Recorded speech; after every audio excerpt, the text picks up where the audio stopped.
Mainly মই এই লকডাউনৰ সময়ছোৱাত আচলতে গ্ৰাউণ্ডত কৃষিৰ ওপৰত কেনেকুৱা প্ৰভাৱ পৰিছে তাৰ ওপৰত কিছু কথা ক'ম আৰু তাৰ থ্ৰুইদি অসমৰ জেনেৰেল যিটো কৃষি ৰিলেটেড চিনাৰিঅ' তাৰে ওপৰত অলপ টিপ্পনী কৰিম। তাৰপিছত ডিছকাশ্যনত প্ৰশ্ন আহিলে আৰু ডিটেইলছত আমি ডিছকাছ কৰিব পাৰিম। প্ৰথম কথা হ'ল আপোনালোকে বহুতে চাগে টিভিটো দেখিছে, বাতৰি কাকততো পঢ়িছে, মন্ত্ৰী অতুল বৰাৰ বিভিন্ন সংবাদ মেলত তেখেতৰ ৰেছপন্সবোৰ। এখন সংবাদ মেলত সাংবাদিক এজনে প্ৰশ্ন সুধোতে তেখেতে ক'লে যে ইমান তৰি তৰকাৰী মই অকলে খাম নেকি। মানে কোৱাৰ অৰ্থ এইটো আছিল যে তেখেত হেল্পলেছ, তেখেতে কি কৰিব। কাৰণ চৰকাৰে ঘোষণা কৰিছিল যে লকডাউনৰ মানে প্ৰথম পৰ্যায়ত প্ৰথম এসপ্তাহ যোৱাৰ পূৰ্বে চাগে চৰকাৰে ঘোষণা কৰিছিল যে ষ্টেট এগ্ৰিকালচাৰেল মাৰ্কেটিং বোৰ্ডে প্ৰকিউৰ কৰিব ভেজিটেবলছ ফাৰ্মাৰ্ছৰ পৰা ডাইৰেক্টলি। সেই সন্দৰ্ভত এখন সংবাদ মেলত অতুল বৰাই কৈছিল যে মই অকলে খাম নেকি ইমান তৰি তৰকাৰী। এতিয়া তাতে এই তেওঁৰ সংবাদ মেলখনত তেওঁ যিটো বক্তব্য দিছিল সেইটো আমি ভাবি চোৱা উচিত, অলপ গভীৰতাৰে ভাবি চোৱা উচিত যে তেখেতে সেনেকুৱা কথা এটা ক'ব লগা কিয় হ'ল। এতিয়া তাতে কিছুমান মই বেকগ্ৰাউণ্ডাৰ হিচাপে কেইটামান কথা কৈ থওঁ। 1972 অসমত ষ্টেট এছেম্বলিত এখন এক্ট পাছ কৰা হৈছিল। এক্টখনৰ নাম হ'ল Assam agriculture produce market act of 1972। তেতিয়া শৰৎ সিংহ মুখ্যমন্ত্ৰী আছিল। আৰু সেই এক্টখনৰ অধীনত 1976ত state agricultural marketing board establish হৈছিল।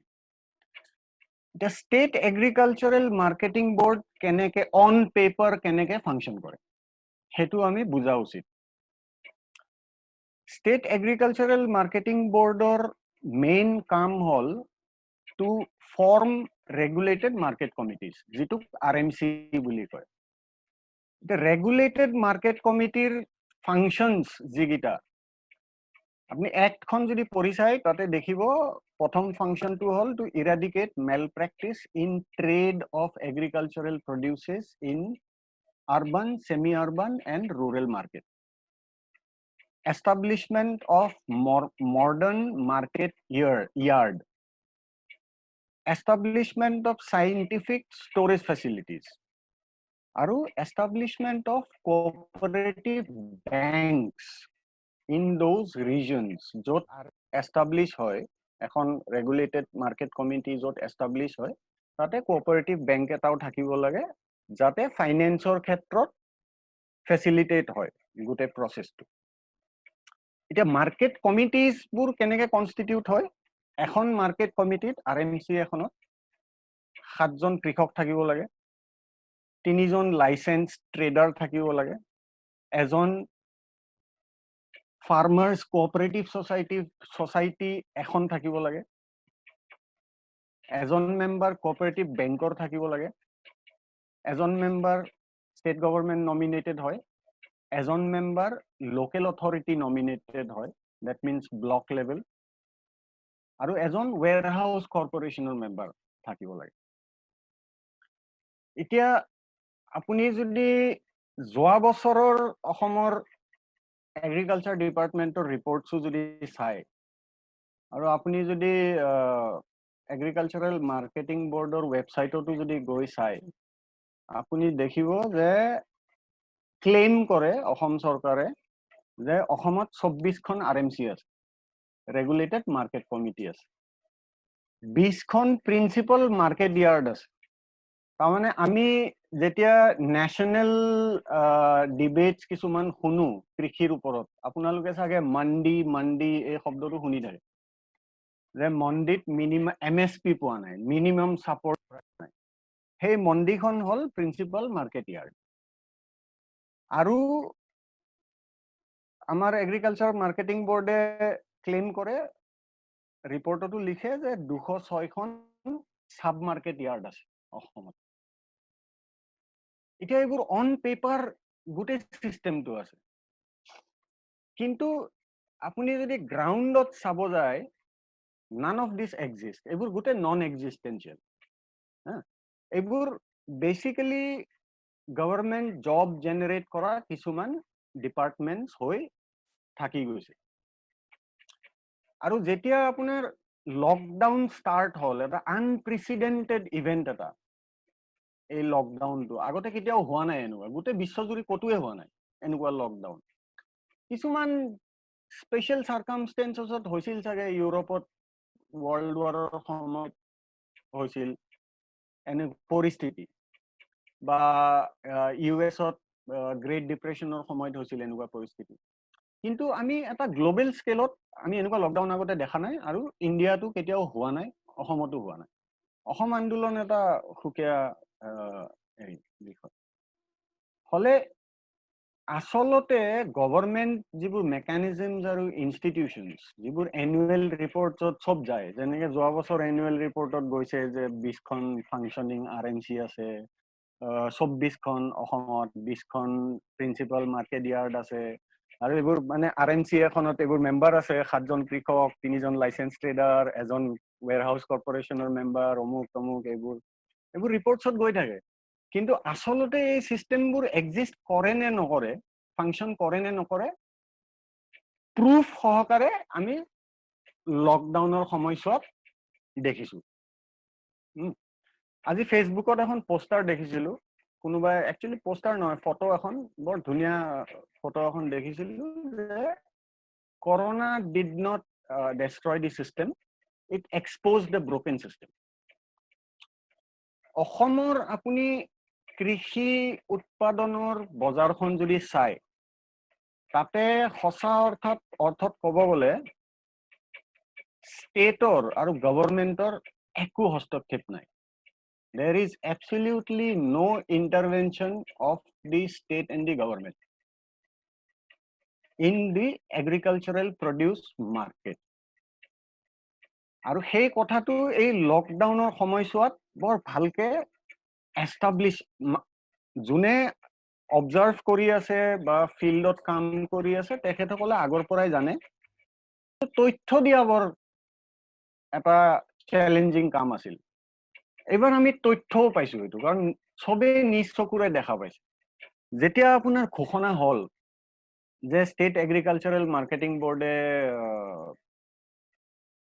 প্ৰক্ৰিয়ৰ কৰিব ডাইৰেক্ট ফাৰ্মাৰৰ পৰা তেতিয়া মোক গুৱাহাটীৰ বন্ধু এজনে ফোন কৰিলে কৈছে তোৰ খেতিৰ বস্তুবোৰ বিক্ৰী হৈ আছে নে নাই হোৱা যদি ক কাৰণ মাৰ্কেটিং বোৰ্ডৰ এজন বিষয়া মোৰ বন্ধু সিহঁতে শিঙিমাৰি গৈ আছে শিঙিমাৰিৰ পৰা আনি আছে ভেজিটেবলছ শিঙিমাৰি হল আপোনাৰ গুৱাহাটীৰ পৰা যদি আমিনগাঁৱৰ ফালৰ পৰা আহে হাইৱে ষ্টেট হাইৱেৰ পৰা হাজু যোৱা ৰাস্তাটোৰ হাইৱেৰ পৰা য'ত শুৱালকুছি যোৱা কাটটো পায় সেই চকটোক শিঙিমাৰি বুলি কয় আৰু ব্ৰহ্মপুত্ৰৰ চাপৰিত তাতে বৰ উন্নত ভাল খেতি হয় গুৱাহাটীৰ পৰা একেবাৰে ওচৰতে মানে জালুকবাৰীৰ পৰা আপুনি এখন পুৰণি ট্ৰাকত আহিলেও 20 মিনিটত আহি পাব গতিকে ষ্টেট এগ্ৰিকালচাৰেল মাৰ্কেটিং বোৰ্ডে যে প্ৰক্ৰিয়ৰ কৰাটো দেখাব লাগে তেখেতসকলে সবতকে সহজ উপায়টো বিচাৰি ললে যে আমি শিঙিমাৰি যাম শিঙিমাৰিৰ পৰা আমি লৈ আহিম গুৱাহাটীৰ মাৰ্কেটত এনেও শিঙিমাৰিৰ বস্তু বহুত বেছি যায়েই ভালেখিনি বস্তু শিঙিমাৰিৰ পৰা সব গুৱাহাটীতে যায় শিঙিমাৰিৰ বেঙেনা আৰু বিলাহী বৰ বিখ্যাত গুৱাহাটীত শিঙিমাৰিৰ বেঙেনা বুলি ইয়াতে বেংগলৰ বেঙেনাও বিক্ৰী হয় গুৱাহাটীৰ বজাৰত গতিকে অকল শিঙিমাৰিলৈ গৈ পাইছে 20 মিনিট দূৰত তাৰে আগত মাৰ্কেটিং বোৰ্ড সোমাব পৰা নাই কিয় সোমাব পৰা নাই তেওঁলোকৰ এইবোৰ আৰএমচি তেওঁলোকৰ এইবোৰ সাব মাৰ্কেট ইয়াৰ্ড এইবোৰ সব পেপাৰত এক্সিষ্ট কৰে ৰিয়েলিটিত এক্সিষ্ট নকৰে আৰু অতুল বৰাৰ সেই স্টেটমেন্টটো আসলতে এই কনটেক্সটত আমি ভাবি চোৱা উচিত। এতিয়া তৰি তৰকাৰীৰ বজাৰখন অসমত চলে কেনেকে, আমি যদি সেইটো অলপ বুজিব যাওঁ, তাতে দুটা মূল কথা আছে। আমি প্ৰডিউচাৰ্ছখিনিক আমি দুটা সাবসেটত ভাগ কৰি ল'ব লাগিব, আৰু তাতে কিছুমানে বেয়া পাব পাৰে, কিন্তু তাতে এটা এথনিক ডাইমেনশ্যন এটা আছে, আৰু সেই এথনিক ডাইমেনশ্যনটো মেনশ্যন নকৰিলে ভালেখিনি কথা আসলতে পোহৰলৈ নাহে। সেই এথনিক ডাইমেনশ্যনটো হ'ল অসমত আসলতে যদি কমাৰ্চিয়েল ফাৰ্মিং বুলি কোৱা যায়, তেনেহ'লে কিছুমান পকেটছত কমাৰ্চিয়েল ফাৰ্মিং হয়। সেই আমি গুৱাহাটীৰ বজাৰত আজিকালি শুনি থাকো, যি অলপ মানে নতুনকে সচেতন হোৱা মধ্যবিত্ত বা উচ্চ মধ্যবিত্ত যিটো লেয়াৰ আছে গুৱাহাটীত, আমি শুনি থাকো এই খাৰুপেটীয়াৰ মাল নাখাওঁ, বৰপেটাৰ মাল নাখাওঁ। সেইটো কি বুজায়? যে অসমত কিছুমান নিৰ্দিষ্ট কমাৰ্চিয়েল ফাৰ্মিঙৰ পকেটছ আছে। নামনি অসমত তাৰে দুটা মেজৰ বেল্ট, পকেট বুলিও ক'ব পাৰো বা বেল্ট বুলি ক'ব পাৰো। এটা মেজৰ বেল্ট হ'ল বৰপেটা বেল্ট, আনটো মেজৰ বেল্ট হ'ল খাৰুপেটীয়াটো চেণ্টাৰ হিচাপে আইডেন্টিফাই কৰা যায় দৰং ওদালগুৰি এইটো বেল্ট। আৰু এই বেল্টটোৰ যদি আমি এথনিক এছপেক্টটো চাব যাওঁ, তেনেহ'লে ইয়াতে যিবোৰ কৃষক যোনে বসবাস কৰে, পূৰ্ববংগীয় মূলৰ মানুহ ইয়াতে বসবাস কৰে, আৰু তেখেতসকলে commercial large scale commercial farming কৰে। এইটো এটা সাবসেট প্ৰডিউচাৰৰ, এগ্ৰিকালচাৰেল প্ৰডিউচাৰৰ এইটো হ'ল এটা সাবসেট, চৰচাপৰি অঞ্চল সহজ ভাষাত ক'ব গ'লে। আনটো সাবসেট হ'ল both tribal and non-tribal, যাক আমি কোট আন কোট খিলঞ্জীয়া বুলি কওঁ। এই সাবসেটটো যিটো সেকেন্ড সাবসেট, ইয়াতে কেনেকে ভেজিটেবল প্ৰডাকশ্যন হয় আৰু সেইটো মাৰ্কেটত কেনেকে এগ্ৰিগেট হয়, সেইটো বুজাটো বিৰাট দৰকাৰী। কাৰণ এই সেকেন্ড সাবসেটটোত একচুৱেলি কমাৰ্চিয়েল ফাৰ্মিং নহয়, কমাৰ্চিয়েল ফাৰ্মিং আজিলৈ ইন্ট্ৰডিউচে হোৱা নাই। আমি ইয়াতে চাহ বাগিচাৰ কথা পাতিব যোৱা নাই, দেট ইজ প্লান্টেশ্যন ইকনমি। সেইটো এটা সুকীয়া বিষয়, তাৰ গোটেই পলিটিকেল ইকনমিয়ে বেলেগ। আমি কথা পাতিছো তৰি তৰকাৰী, আলু, ধানৰ কথাটো মই পিছত ক'ম। আমি এইবোৰ basically we are mainly talking about vegetables and fruits. গতিকে এই সেকেন্ড সাবসেট, আমি ফাৰ্স্ট সাবসেটটোত কেনেকে হয় আমি জানো যে লাৰ্জ স্কেল বেচিকেলি মষ্টলি কি হয়, কৃষকে মাটিটো এনুৱেল লিজত লয় যদি তেখেতসকলৰ নিজৰ মাটি নাই। কিন্তু কৃষকে অন এভাৰেজ আপোনাৰ 10 বিঘা মানকে খেতি কৰে, ভেজিটেবল ফাৰ্মিং কৰে কমাৰ্চিয়েল স্কেলত। নিজৰ মাটি নহ'লে তেখেতসকলে লিজত লয়, মাটিটো এনুৱেল লিজত লয়, লিজত লৈ এডভান্স খেতি কৰে আৰু আৰ্লি ভেৰাইটিজ কৰে। তাৰপিছত তাতে আপোনাৰ খাৰুপেটীয়া এখন মেজৰ বজাৰ, বৰপেটা টাউন এখন মেজৰ বজাৰ। খাৰুপেটীয়া বা বৰপেটা টাউনলৈ প্ৰডিউচটো আহে, তাতে আপোনাৰ প্ৰাইভেট ট্ৰেডাৰ্ছৰ অলৰেডি এটা আপুনি মাফিয়া বুলিয়ে ক'ব পাৰে, তাতে মাফিয়া এটা আছে। তাৰপিছত অসমৰ বিভিন্ন অঞ্চলৰ পৰা আৰু ট্ৰেডাৰ্ছ আহে, তাতে আহি তাৰ পৰা সামগ্ৰীখিনি কিনে, আৰু তাৰপিছত গোটেই অসমলৈ গৈ সেইটো ডিষ্ট্ৰিবিউট হয়। যেনেকে ধৰি লওক আপোনাৰ বৰপেটাৰ পৰা গুৱাহাটীলৈ ট্ৰেডাৰ্ছে গড়চুকলৈ লৈ যাব। আজিকালি হোলচেল বজাৰখন গড়চুকত, মাছখোৱাত আছিল, ফাঁচী বজাৰ মাছখোৱাত, এতিয়া গড়চুকত হাইৱেৰ ওচৰত। গতিকে বৰপেটাৰ পৰা প্ৰডিউচটো কেইটামান ডাঙৰ ট্ৰেডাৰে গড়চুকলৈ লৈ যাব, গড়চুকত আৰু কেইটামান ডাঙৰ ট্ৰেডাৰক সিহঁতে বেচিব, আৰু সেই ডাঙৰ ট্ৰেডাৰ কেইজনে গুৱাহাটীৰ যিবোৰ ভেণ্ডৰ্স আছে যোনে শাক পাচলিৰ ফুটপাথত বা সৰু সৰু বজাৰত ফাটাশিল বজাৰ চানমাৰী বজাৰ নাৰেংগী বজাৰ এইবোৰত বিক্ৰী কৰে সেই বেপাৰীবোৰ গড়চুকলৈ যায় তাৰ পৰা বস্তুটো কিনি আনে এইটো সিম্পল মেকানিজম এটা কিন্তু ইয়াতে ষ্টেটৰ আৰু গভৰ্ণমেণ্টৰ কতো ইণ্টাৰভেনশ্যন নাই কিমান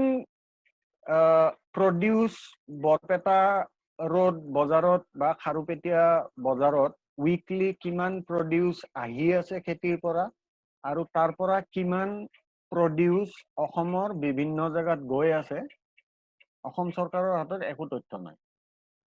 কাৰণ তাতে অসম চৰকাৰৰ আৰু চৰকাৰী ইনষ্টিটিউশনছ বিলাকৰ একো ইণ্টাৰভেনশ্যন নাই কোনো ধৰণৰ ইণ্টাৰভেনশ্যন নাই আৰু এনেকুৱাও নহয় যে বৰপেটাৰ কৃষক এজনে তেওঁলোকে একেবাৰে মডাৰ্ণ পদ্ধতিত লাৰ্জ স্কেল কমাৰ্চিয়েল ফাৰ্মিং কৰে কিন্তু এনেকুৱা নহয় যে তেখেতসকলে বৰ ভাল দাম পায় ভাল দাম এই কাৰণে নাপায় কাৰণ the whole trade is run by private players of big vegetable traders. কতো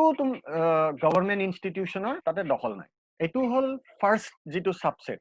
সেকেন্ড সাবসেট যিটো কলো ট্ৰাইবেল নন ট্ৰাইবেল কোট আন কোট খিলঞ্জীয়া এৰিয়াত ইয়াতে খেতিটো কেনেকৈ হয় ইয়াতে কমাৰ্চিয়েল খেতি আজিলৈ ইন্ট্ৰডিউস হোৱা নাই খেতি কৰে এতিয়া ধান ৰোৱাৰ সময়ত ধান ৰুলে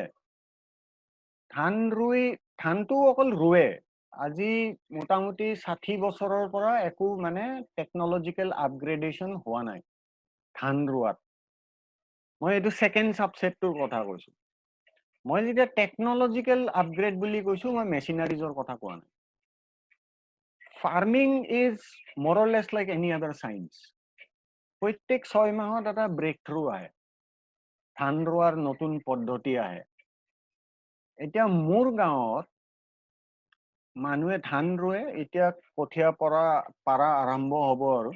এমাহ ডেৰমাহ মান পিছৰ পৰা ধান ৰোৱা আৰম্ভ হ'ব ইয়াতে এভাৰেজ প্ৰডাকশন হল যদি 12 মোন পাৰ বিঘা হয়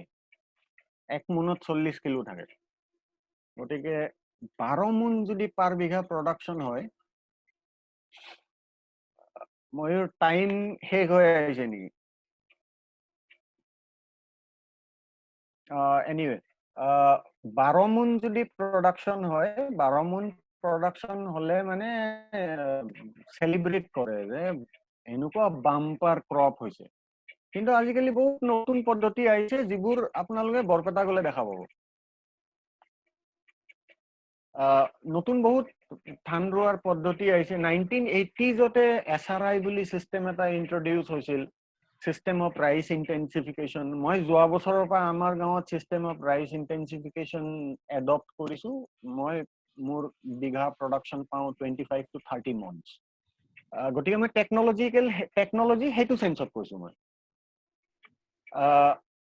গতিকে একো টেকনলজিক্যাল আপগ্ৰেড হোৱা নাই ধানটো ৰুলে ধান কাটিলে তাৰ পিছত নিজৰ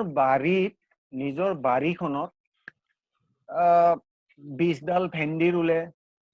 30 ডাল তিয়হৰ গছ ৰুলে কোনোবাই 15 ডাল জিকা গছ ৰুলে সেই 20 ডাল যে তিয়হ গছ ৰুলে সেই তিয়হ গছত আচলতে সেই পৰিয়ালটোক খাবলৈ 20 ডাল গছ নালাগে কাৰণ ইয়াতে এই সেকেন্ড সাবসেটটোই সাবসিস্টেন্স লেভেলত খেতি কৰে which is called subsistence farming গতিকে 20 ডাল গছ আচলতে নালাগে গতিকে 3 দিন মানৰ মূৰত 5 কিলো মান তিয়হ এডিশনাল প্ৰডাকশন হয় সেই 5 কিলো বা 10 কিলো যেটো 3 দিনৰ মূৰত এডিশনাল প্ৰডাকশন হয় তেতিয়া কি হয় হেতু গধুলি বজাৰ বা সাপ্তাহিক বজাৰত লৈ যায় কৃষকজনে আৰু সেই সাপ্তাহিক বজাৰত যেতিয়া লৈ যায় সাপ্তাহিক বজাৰত তেখেতৰ দৰে আৰু 100 জন কৃষক আহে 10 কিলো কে তিয়হ লৈ সেই সাপ্তাহিক বজাৰখন it acts as a aggregator of the produce in that region গতিকে এখন সাপ্তাহিক বজাৰত ধৰি লওক 500 জন যদি 10 কিলো লৈ কৃষক আহিল, সেই সাপ্তাহিক বজাৰত যি কেইজন বেপাৰী আছে they become the aggregator of the produce.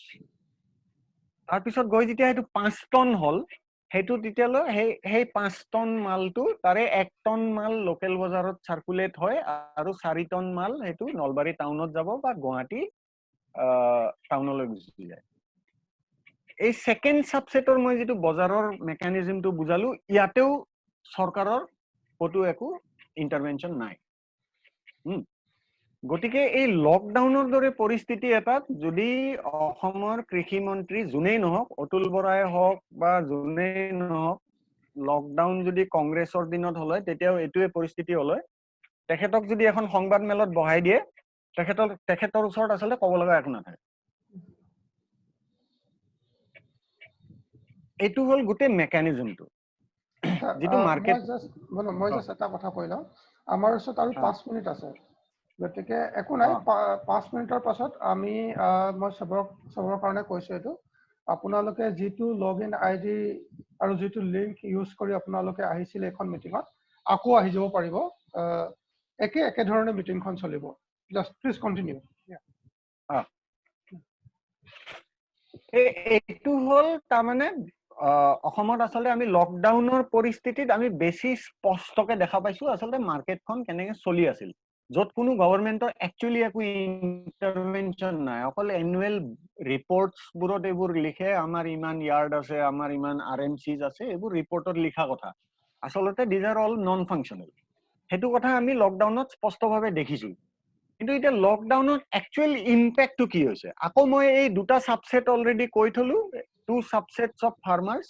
one commercial subset, the other is subsistence subset। তাৰ মই এথনিক হেৰিটো মেনশন কৰি থৈছো, এইটো আকৌ ৰিপিট নকৰো। এতিয়া একচুৱেলি লকডাউনে ইম্পেক্ট কেনে কৰিছে এই দুটা সাবসেটক, এতিয়া মই সেইটো অলপ একচুৱেলি যেটো দেখিছো মই গ্ৰাউণ্ডত, কাৰণ মোৰো মোটামুটি একচুৱেলি মই যদি এতিয়া মই কি হাৰভেষ্ট কমকে কৰি আছো আচলতে, আৰু মই এতিয়া মানে কি সৰুতে মালটো ছিঙি দিওঁ, মোৰ তিয়হটো তিতা কেৰেলাটো সৰুতে ছিঙি দিওঁ যাতে মোৰ ভলিউমটো বেছি বাঢ়ি নাযায়, কাৰণ মোৰ ভলিউমটো বাঢ়ি গলে মোৰ বেচা অসুবিধা হ'ব। কাৰণ মই I am not situated in Barpeta, I am not situated in Darrang Udalguri যে মোৰ হাতত খাৰুপেটীয়াৰ এক্সেছ আছে, বা তাতে মানুহ খাৰুপেটীয়া বুলি ট্ৰাক লৈ কোনোবাই মোৰ ইয়াতে আহিব। আৰু যিহেতু মোৰ ইয়াতে সাপ্তাহিক বজাৰ বন্ধ আৰু গধূলি বজাৰ বন্ধ, গতিকে মোৰ প্ৰডিউচটো নিয়ে এতিয়া পাইকাৰীবোৰে, যিবোৰ ডেইলি বেপাৰ কৰে, যোনে এতিয়া ফেৰী কৰি আছে, আগতে গধূলি বজাৰত বহিছিল তেখেতসকল, এতিয়া ফেৰী কৰি আছে, তেখেতসকলে নিয়ে। গতিকে মই একচুৱেল মোৰ প্ৰডাকশ্যনতকে মই প্ৰডাকশ্যনটো কমাইছো কেনেকে, মই মোৰ এটা তিতা কেৰেলা একচুৱেলি সাইজ হয় গৈ এৰাউণ্ড 250 grams to 300 grams, মোৰ এটা তিয়হ এৰাউণ্ড 300 grams হয়। এতিয়া মই এইটো 100 গ্ৰাম ওয়েটতে ছিঙি দিওঁ যাতে মোৰ প্ৰডাকশ্যনটো মই কন্ট্ৰোল কৰিব পাৰো, নহলে মই পেলাব লগা হ'ব বস্তু। কিন্তু মোৰ এই গোটেই অঞ্চলত, পূব নলবাৰী অঞ্চলত বৰভাগ ব্লকত মই চাগে একমাত্ৰ কমাৰ্চিয়েল কৃষক যোনে ধানৰ বাহিৰে কিবা কৰে। তেনেকে মোৰ এতিয়া ভেজিটেবলছ আছে 10 বিঘাৰ ওচৰা ওচৰি, গতিকে মই ধান, তাৰপিছত সৰিয়হ, তাৰপিছত ধনিয়া, তাৰপিছত এতিয়া ভেজিটেবলছ মিলি মোৰ এইটো সিজনত ক্লোজ টু 100 বিঘা কাল্টিভেশ্যন হৈছে। গতিকে মোৰ অঞ্চলত মই একমাত্ৰ কমাৰ্চিয়েল কৃষক, গতিকে মোৰ সিটুৱেশ্যনটো বাকী কৃষকতকে অলপ বেলেগ। এতিয়া একচুৱেল লকডাউনত মই যেটো ক'ব গৈ আছো, একচুৱেল লকডাউনত কেনেকে ইম্পেক্ট হৈছে, ফাৰ্ষ্ট সাবসেটটো যদি চাব যাওঁ, খাৰুপেটীয়া বৰপেটা শব্দ হিচাপে ব্যৱহাৰ কৰিছো যাতে মানে as a point of reference. লকডাউনৰ দ্বিতীয় সপ্তাহত চেণ্টাৰ ফৰ ইকুইটি ষ্টাডিজে 153 বৰপেটা আৰু বাক্সাত 153 ফাৰ্মাৰ্ছৰ ইণ্টাৰভিউ কৰি তেখেতসকলে এটা ক্যালকুলেশন এটা কৰিছিল যে পাৰ উইক বৰপেটাত আৰু বাক্সাত এই ফাৰ্ষ্ট সাবসেটৰ কৃষকে পাৰ উইক 20,000 কে নেট প্ৰফিট লুজ কৰিছে, নেট প্ৰফিট সেইটো দেই। তাৰ ইনপুট কষ্টত কিমান লছ হ'ব সেইটো বেলেগ কথা নেট প্ৰফিট পাৰ উইক 20000 কে লছ কৰিছে অন এভাৰেজ হৈছে কি তাতে যেটো লাৰ্জ স্কেল প্ৰডাকশন হয় লাৰ্জ স্কেল প্ৰডাকশন হওঁতে কি হ'ল তাৰ যেটো নৰ্মেল মাৰ্কেট যেটো self regulation of the market যে তাতে কেইটামান ট্ৰেডাৰ্স আছে ডাঙৰ ট্ৰেডাৰ্স গুৱাহাটীৰ পৰা কেইজনমান ডাঙৰ ট্ৰেডাৰ যায় বা বেলেগ কোনোবা ডিস্ট্ৰিক্ট হেডকোৱাৰ্টাৰৰ পৰা ডাঙৰ ট্ৰেডাৰ যায় তাতে লেনদেনটো হয় ডিস্ট্ৰিবিউট হয় এই গুটে প্ৰাইভেট ট্ৰেডাৰ্সৰ নেটৱৰ্ক এটাই দি হেতু লকডাউনৰ সময়ত ডিসৰাপ্ট হৈ গল বন্ধ হৈ যোৱাৰ ফলত আৰু লকডাউন এটা এনেকুৱা সময়ত হৈছে তাৰে এটা আৰু এটা ডাইমেনশন আছে তোমাৰ আকৌ কৈছো বৰপেটা খাৰুপেটিয়া মই এনে জাস্ট ৰেফাৰেন্স পইণ্ট হিচাপে কৈ আছো বৰপেটা খাৰুপেটিয়াত কি হয় আগতীয়া খেতি কৰা যায় আগতীয়া কি খেতি কৰা যায় আসলতে ভেন্ডি ইজ এ মনসুন ভেজিটেবল কিন্তু বৰপেটা খাৰুপেটিয়া অঞ্চলত ভেন্ডি জানুৱাৰীৰ এণ্ডৰ পৰা ওলোৱা আৰম্ভ হয় কবি ইজ এ উইন্টাৰ ক্ৰপ কিন্তু সেই অঞ্চলত কবি অটমত ওলোৱা যায় বিলাহী ইজ এ উইন্টাৰ ক্ৰপ কিন্তু বিলাহী ওলাই তাতে সেপ্টেম্বৰ অক্টোবৰত গতিকে তাৰে টেকনিক্স আছে কৰা কেনেকে আগুৱাই নিব পাৰি বস্তুটো আগুৱাই নিলে দামটো ভাল পোৱা যায় সেকেন্ড সাবসেটৰ কৃষক এটাই যদি কবিৰ খেতি কৰে এই কবিৰ পুলিটো ডিসেম্বৰ মাহতেই ৰুব আৰু যেতিয়া এটা বান্ধাকবিৰ পুলি এটা ৰুলে যদি আৰ্লি ভেৰাইটি ৰুৱে আৰ্লি মেচিউৰ হোৱা ভেৰাইটি এটা সেই ভেৰাইটিটো মিনিমাম 55 ডেজ লাগে আৰু সেই সেকেন্ড সাবসেটৰ কৃষক এটাই বান্ধাকবিৰ পুলিটো আউট অফ হেবিট ডিসেম্বৰতে ৰুব আৰু যেতিয়া এই কবিটো মেচিউৰ হ'ব তেতিয়ালৈ কবিৰ দাম গৈ 7 টকা হয় ক্ষেত্ৰত বৰপেটা খাৰুপেটিয়াৰ দৰে অঞ্চলত যেনেকুৱা কমাৰ্শিয়েল খেতি কৰা যায় তাতে বহাগ মাহটো টাৰ্গেট কৰা যায় কাৰণ বহাগ মাহত কিছুমান প্ৰডিউসত প্ৰিমিয়াম প্ৰাইস পোৱা যায় যেনেকে ভেন্ডি সেকেন্ড সাবসেট এৰিয়াজ বুৰত ভেন্ডি ওলাব এতিয়া কিন্তু তাতে ওলাই জানুৱাৰীৰ পৰা অলপকে ওলোৱা আৰম্ভ হয় আৰু প্ৰডাকশন পিক হয় মাৰ্চত গতিকে বহাগ বিহু টাৰ্গেট কৰা যায় তিতা কেৰেলা বহাগ বিহুৰ সময়ত ম্যাক্সিমাম ৰিটাৰ্নস পোৱা যায় তিয়হত ম্যাক্সিমাম ৰিটাৰ্নস পোৱা যায় পোৱাল বেঙেনাত ম্যাক্সিমাম ৰিটাৰ্নস পোৱা যায় গতিকে অসমত যিবোৰ অঞ্চলত লাৰ্জ স্কেল কমাৰ্শিয়েল খেতি কৰা হয় বহাগ মাহটো বিৰাট ইম্পৰ্টেন্ট ৰিটাৰ্নসৰ কাৰণে কাৰণ এতিয়া কি হ'ব এতিয়া অলৰেডি ভেন্ডিৰ দাম গৈ লকডাউন নহলেও এতিয়া বজাৰত ভেন্ডিৰ দাম গৈ 25 টকা পাই গৈ মে মাহত কিন্তু বহাগৰ ফাৰ্স্ট উইকলৈ ভেন্ডিৰ দাম থাকে 100-120 টকা তেনেকুৱা দাম থাকে গতিকে ম্যাক্সিমাম ৰিটাৰ্নসটো সেইখিনি সময়ত আহে এই সামাৰ ভেজিটেবলছবোৰত গতিকে এইবাৰ লকডাউনৰ সময়ত কি হ'ল সেই অঞ্চলবোৰত এই যেটো এভাৰেজ মই মেনশন কৰিছিলো সেন্টাৰ ফৰ ইকুইটি ষ্টাডি যে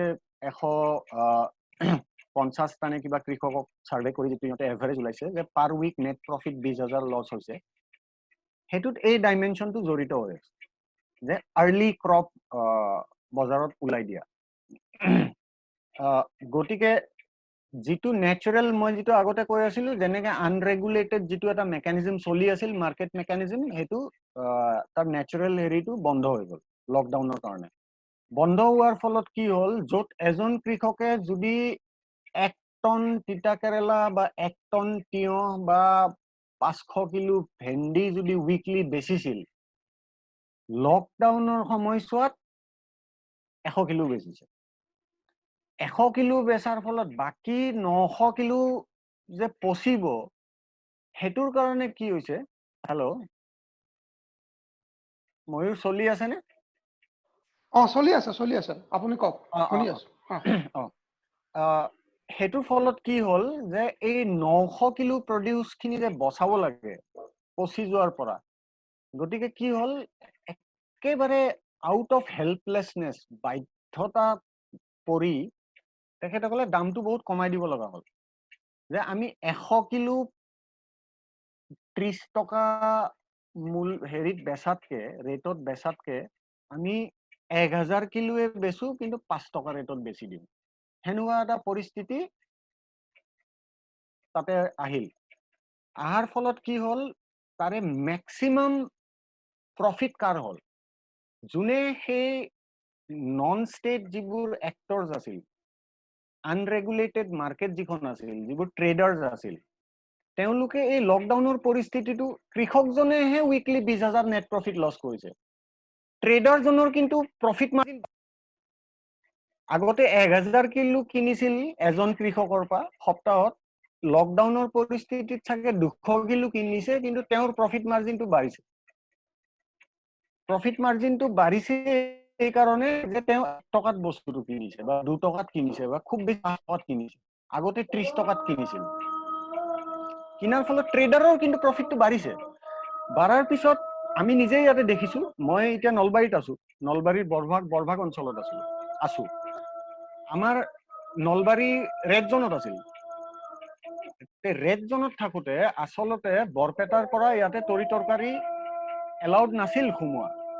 কিন্তু ৰাতি কি হয় ট্ৰাকছবোৰ বৰপেটাৰ পৰা আহে ভিতৰুৱা ৰাস্তাৰে আহে হাইৱেৰে নাহে ভিতৰুৱা ৰাস্তাৰে আহি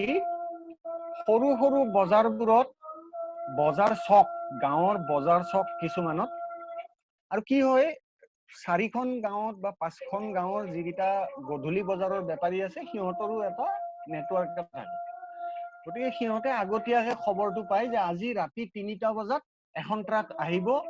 অমুক চকত মালটো আনলোড হ'ব আৰু আমাক 8 টকাকে দিব গতিকে তেখেতসকল গোটেই এই লোকেল যিকিটা পাইকাৰী সিহঁতে সেই চকটোত যায় জমা হৈ পেলে তাতে ৰাতি 3টা বজাত মালটো নামি ৰাতিপুৱা পুলিচ আহোতে 8টা মান বাজে গতিকে 8টা বজালৈ গোটেই কামটো হৈ যায় তাৰ পিছত পাইকাৰী কেজনে ফেৰি কৰে গতিকে মোৰ যেতিয়া খেতিৰ প্ৰডিউস সেইখিনি সময়ত ওলায় আৰু তেতিয়া মোৰ একদম পিক প্ৰডাকশনত আছিল বৰষুণ যেতিয়া বাঢ়ি যায় তেতিয়া ফ্লাৱাৰিং কমে প্ৰডাকশনটো অলপ কমে আকৌ ৰ'দ দিলে বাঢ়ে গতিকে সেইখিনি সময়ত মোৰ মাৰ্চ এপ্ৰিলত একদম পিক প্ৰডাকশনত আছিল গতিকে আমি বেছি আছিলো লকডাউন আৰম্ভণি হওঁতেও কাৰণ মোৰ যোৱা 2 বছৰৰ একো প্ৰডিউস মোৰ আৰবান এৰিয়াজত যোৱা নাই মোৰ ইয়াতে আমাৰ অঞ্চলতে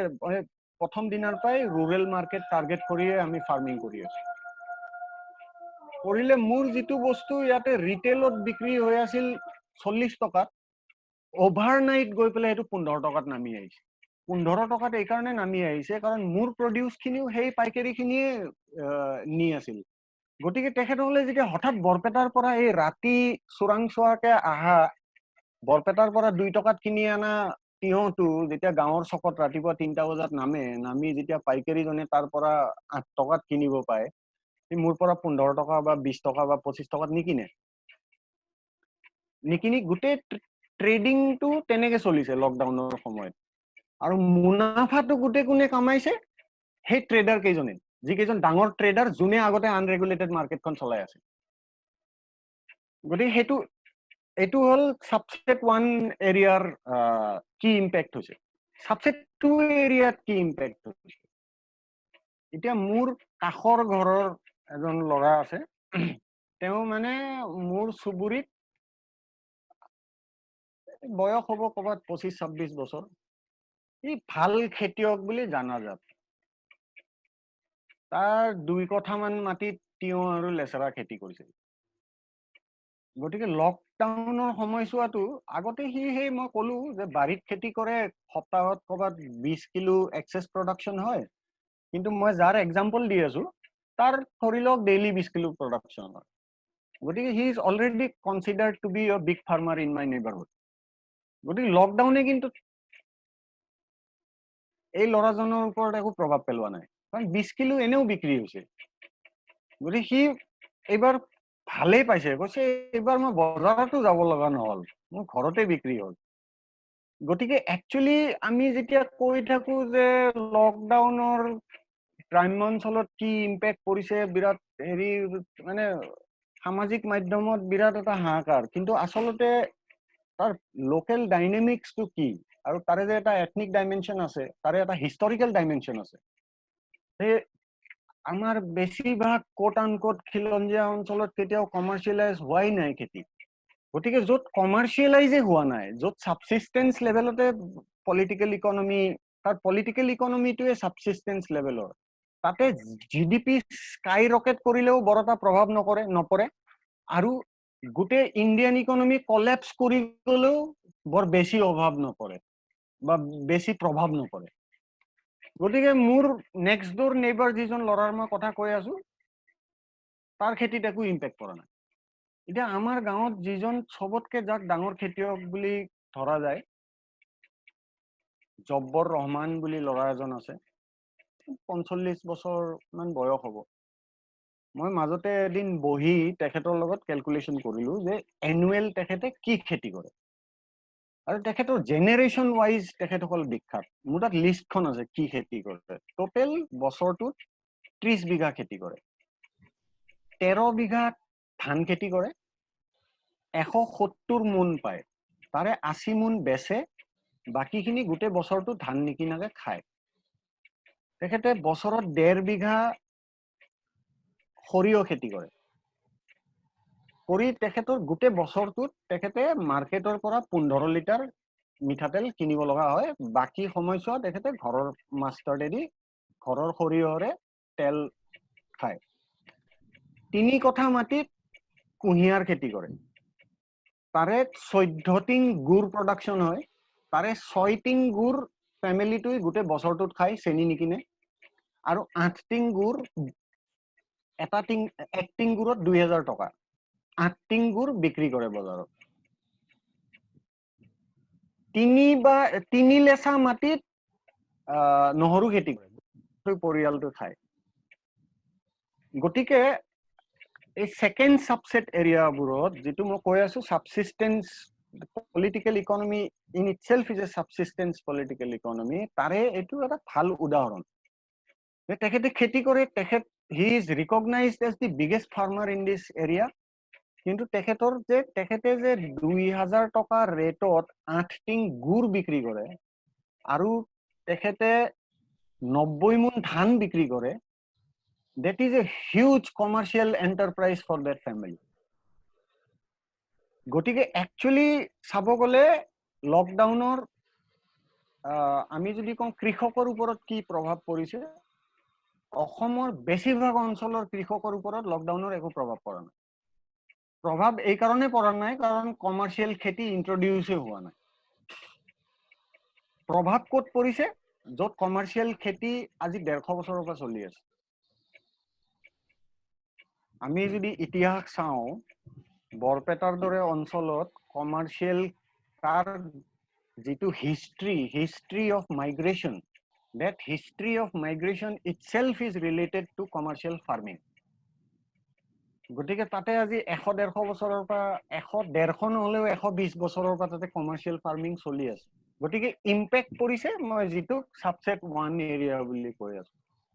আৰু সাবসেট 2 এৰিয়াত ইম্পেক্ট পৰা নাই কাৰণ ইয়াতে কমাৰ্চিয়েলাইজেশন, খেতিৰ কমাৰ্চিয়েলাইজেশন হোৱাই নাই। ময়ূৰ সময়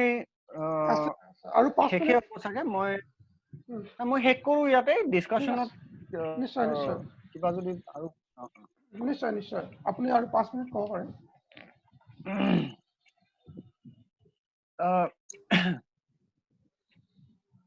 মানে একচুয়ালি মেইন পইণ্ট খিনি গোটে আহিলে, মই যি ক'ব বিচাৰিছিলো যে আচলতে ইম্পেক্ট কিছুমান অঞ্চলত পৰিছে, যিবোৰ অঞ্চলৰ এটা ইতিহাস আছে কমাৰ্চিয়েল ফাৰ্মিঙৰ, আৰু এতিয়াও অসমৰ মানে কমাৰ্চিয়েল ফাৰ্মিং ম্যাক্সিমাম তাতে হৈ আছে। বাকি অঞ্চলবোৰত কমাৰ্চিয়েল ফাৰ্মিং ইন্ট্ৰোডিউসে হোৱা নাই, সেইকাৰণে তাতে বিশেষ একো ইম্পেক্ট পৰা নাই, বিশেষ একো প্ৰভাৱ পৰা নাই। ৰুৰেল ইকনমিক প্ৰভাৱ পৰিছিল লকডাউনৰ প্ৰথম ধৰি লওক 20 দিন বা এমাহ। কেনেকে ইম্পেক্ট পৰিছিল, সাধাৰণতে কি হয়, আমাৰ ইয়াতে যিবোৰ কৃষক তেখেতসকলে ধান খেতি কৰে মনসুন সিজনত, তাৰপিছত বাকীখিনি সময়ত ঘৰত খাব অলপ শাক পাচলি বাৰীত কৰে কিন্তু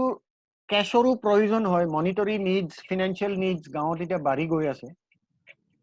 হলেও এতিয়াও মানে ফুল ফ্লেজেড মাৰ্কেট ইকনমিৰ লগত ইন্টিগ্ৰেট হোৱা নাই হলেও বন্ধন বেংকৰ লোনটো মাৰিব লাগিল গতিকে মাহত 1500 টকা এটা লাগে গতিকে সপ্তাহত 3 দিন দিন হাজিৰা কৰিব লাগে মানে সেইবোৰত অলপ ইম্প্যাক্ট পৰিছিল কিন্তু সেই ইম্প্যাক্ট লাহে লাহে এতিয়া কমি গৈ আছে কাৰণ খৰিকটীয়া এতিয়াও গছ কাটা আকৌ আৰম্ভ কৰিছে ধান খেতি আৰম্ভ হ'ব গতিকে একচুয়ালি এগ্ৰিকালচাৰেল ৱেজ লেবাৰ আকৌ আৰম্ভ হৈছে আৰু এনেও এই মই সাবসেট 2 এৰিয়াত কি হয় যেহেতু এটা মানে self reliant self subsistence economic চলি আছে গতিকে একচুয়ালি ৱেজ যেটো ৱেজ লেবাৰ বুলি কওঁ আমি দিন মজুৰি সপ্তাহত 2 দিন বা 3 দিন কৰে কাৰণ নিজৰ বাৰীত শাক পাচলি নাথাকিলেও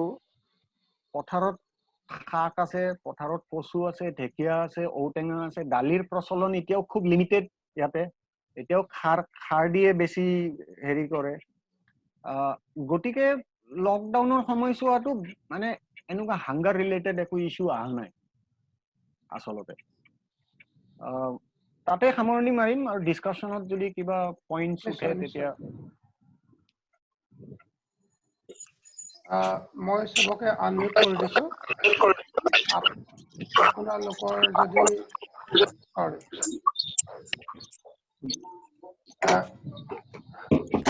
মই সবকে আনমিউট কৰি দিছো আপোনালোকৰ যদি কিবা প্ৰশ্ন আছে এক সেকেন্ড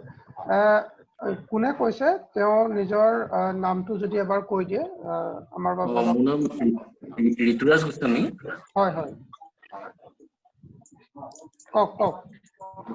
হয় মানে যেটো মানে 2 নম্বৰ যে সাবসেটৰ কথা ক'লে মানে যেটো কোড আনকোড খিলঞ্জিয়া হেটো তাত মানে নেটৱৰ্কটো কেনেকুৱা ধৰণৰ আছে ইয়াতো আমি মই যোৰহাট জিলা ইয়াতো ধৰক গৰিগাঁও অঞ্চলটোত মানে ট্ৰাইবেল মানুহে যথেষ্ট অলপ মানে বেছি মতি কৰে আৰু তেওঁলোকৰ কিন্তু মানে শুনিবলৈ পাইছিল যে তেওঁলোকৰ মানে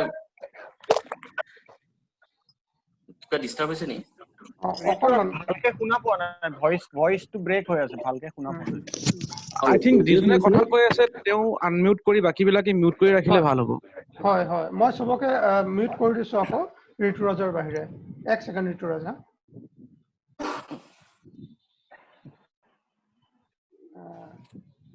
ঋতুৰাজ এক সেকেন্ড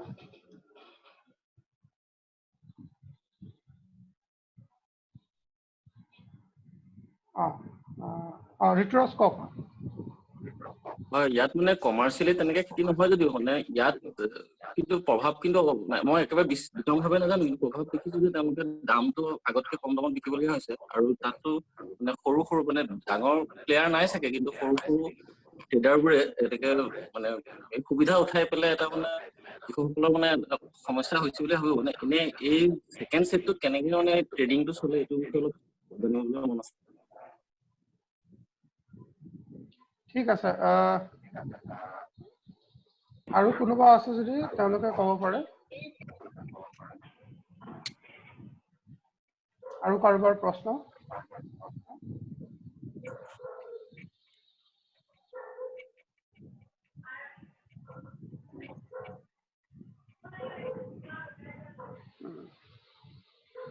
আসলতে মোৰে এটা প্ৰশ্ন আছিলে মানে ধৰক সিধা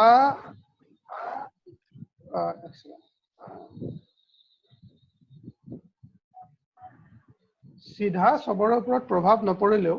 মানে আপুনি যেহেতু কৈছে যে সিধা প্ৰভাৱ পৰা নাই যিসকলে কেছ ক্ৰপ কৰা নাই কিন্তু ধৰি লওক এতিয়া অসমৰো বহুত ল'ৰা ছোৱালী অসমৰ বাহিৰতো আছে বা চহৰতো গৈ কাম কৰে আৰু সাধাৰণতে দেখা যায় যে অকল খেতি বাতি কৰি জীৱন নিৰ্বাহ কৰা পৰিয়াল খুবেই কম আছে গতিকে এটা ইনডাইৰেক্ট এটা প্ৰভাৱ নিশ্চয় পৰিছে যেটো পৰিয়ালৰ ধৰক কোনোবা এজন সদস্য বাহিৰত কাম কৰিব গৈছে তেওঁ এতিয়া ইনকাম নাইকিয়া হৈছে গতিকে ঘৰত ধৰি লওক অকণমান খেতি কৰিছিলে আগতে এতিয়া অকল খেতিৰ ওপৰতে গোটেই পৰিয়ালটো নিৰ্ভৰ হৈ যাব গতিকে তেনেধৰণৰ এটা সংকট নিশ্চয় আই গেছ পৰিছে আৰু এনে ক্ষেত্ৰত আই ডোন্ট নো মানে প্ৰশ্নটো খুব ডাঙৰে প্ৰশ্ন হ'ব কেনেধৰণৰ মানে পদক্ষেপ ল'ব পৰা যায় যিহেতু ইনডাইৰেক্টলি এনেকুৱা ধৰণৰ এটা প্ৰভাৱ অসমীয়া সমাজতো পৰিছে যি কেছ ক্ৰপ কৰা নাই গতিকে যদি পেকেজৰ যদিও কথা ক'ব লগা হয় কোনো ৰিলিফ পেকেজ কেনেধৰণৰ হ'ব পাৰে মই দুটাকে প্ৰশ্ন লৈ লওঁ ঠিক আছে ঠিক আছে একচুয়ালি আগে ঋতুৰাজৰ হেৰিটো ব্ৰিফলি কৈ আছো মই আগতে আপোনাক কৈছিলো হা সেকেন্ড সাবসেটটোত মাৰ্কেটখন কেনেকে চলে এক ছেকেণ্ড মই মিউট কৰি আছো ঠিক আছে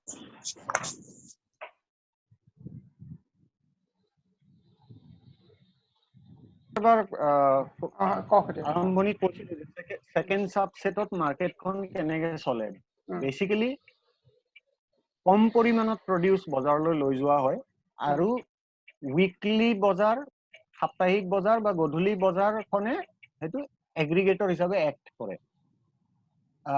এতিয়া তাতে এটা কথা মই যেতিয়া কৈ আছো যে সেকেন্ড সাবসেট এৰিয়াজ বোৰত কমাৰ্শিয়েলাইজেশন হোৱাই নাই তাতে মই কোনোবা ডিস্ট্ৰিক্টত 10 জন ইন্ডিভিজুৱেলে কমাৰ্শিয়েল খেতি কৰিছে লাৰ্জ স্কেল হেতুক মই আসলতে ব্যাপক হাৰৰ কমাৰ্শিয়েলাইজেশন বুলি নকওঁ এটা মই কলো যে মোৰ এগ্ৰিগেটেড এটা সিজনত মই 100 ক্লোজ টু 100 বিঘা খেতি কৰিছো কিন্তু মই কৰিছো সেই কাৰণে বৰভাগ অঞ্চলত কমাৰ্শিয়েল খেতি আৰম্ভ হৈ গল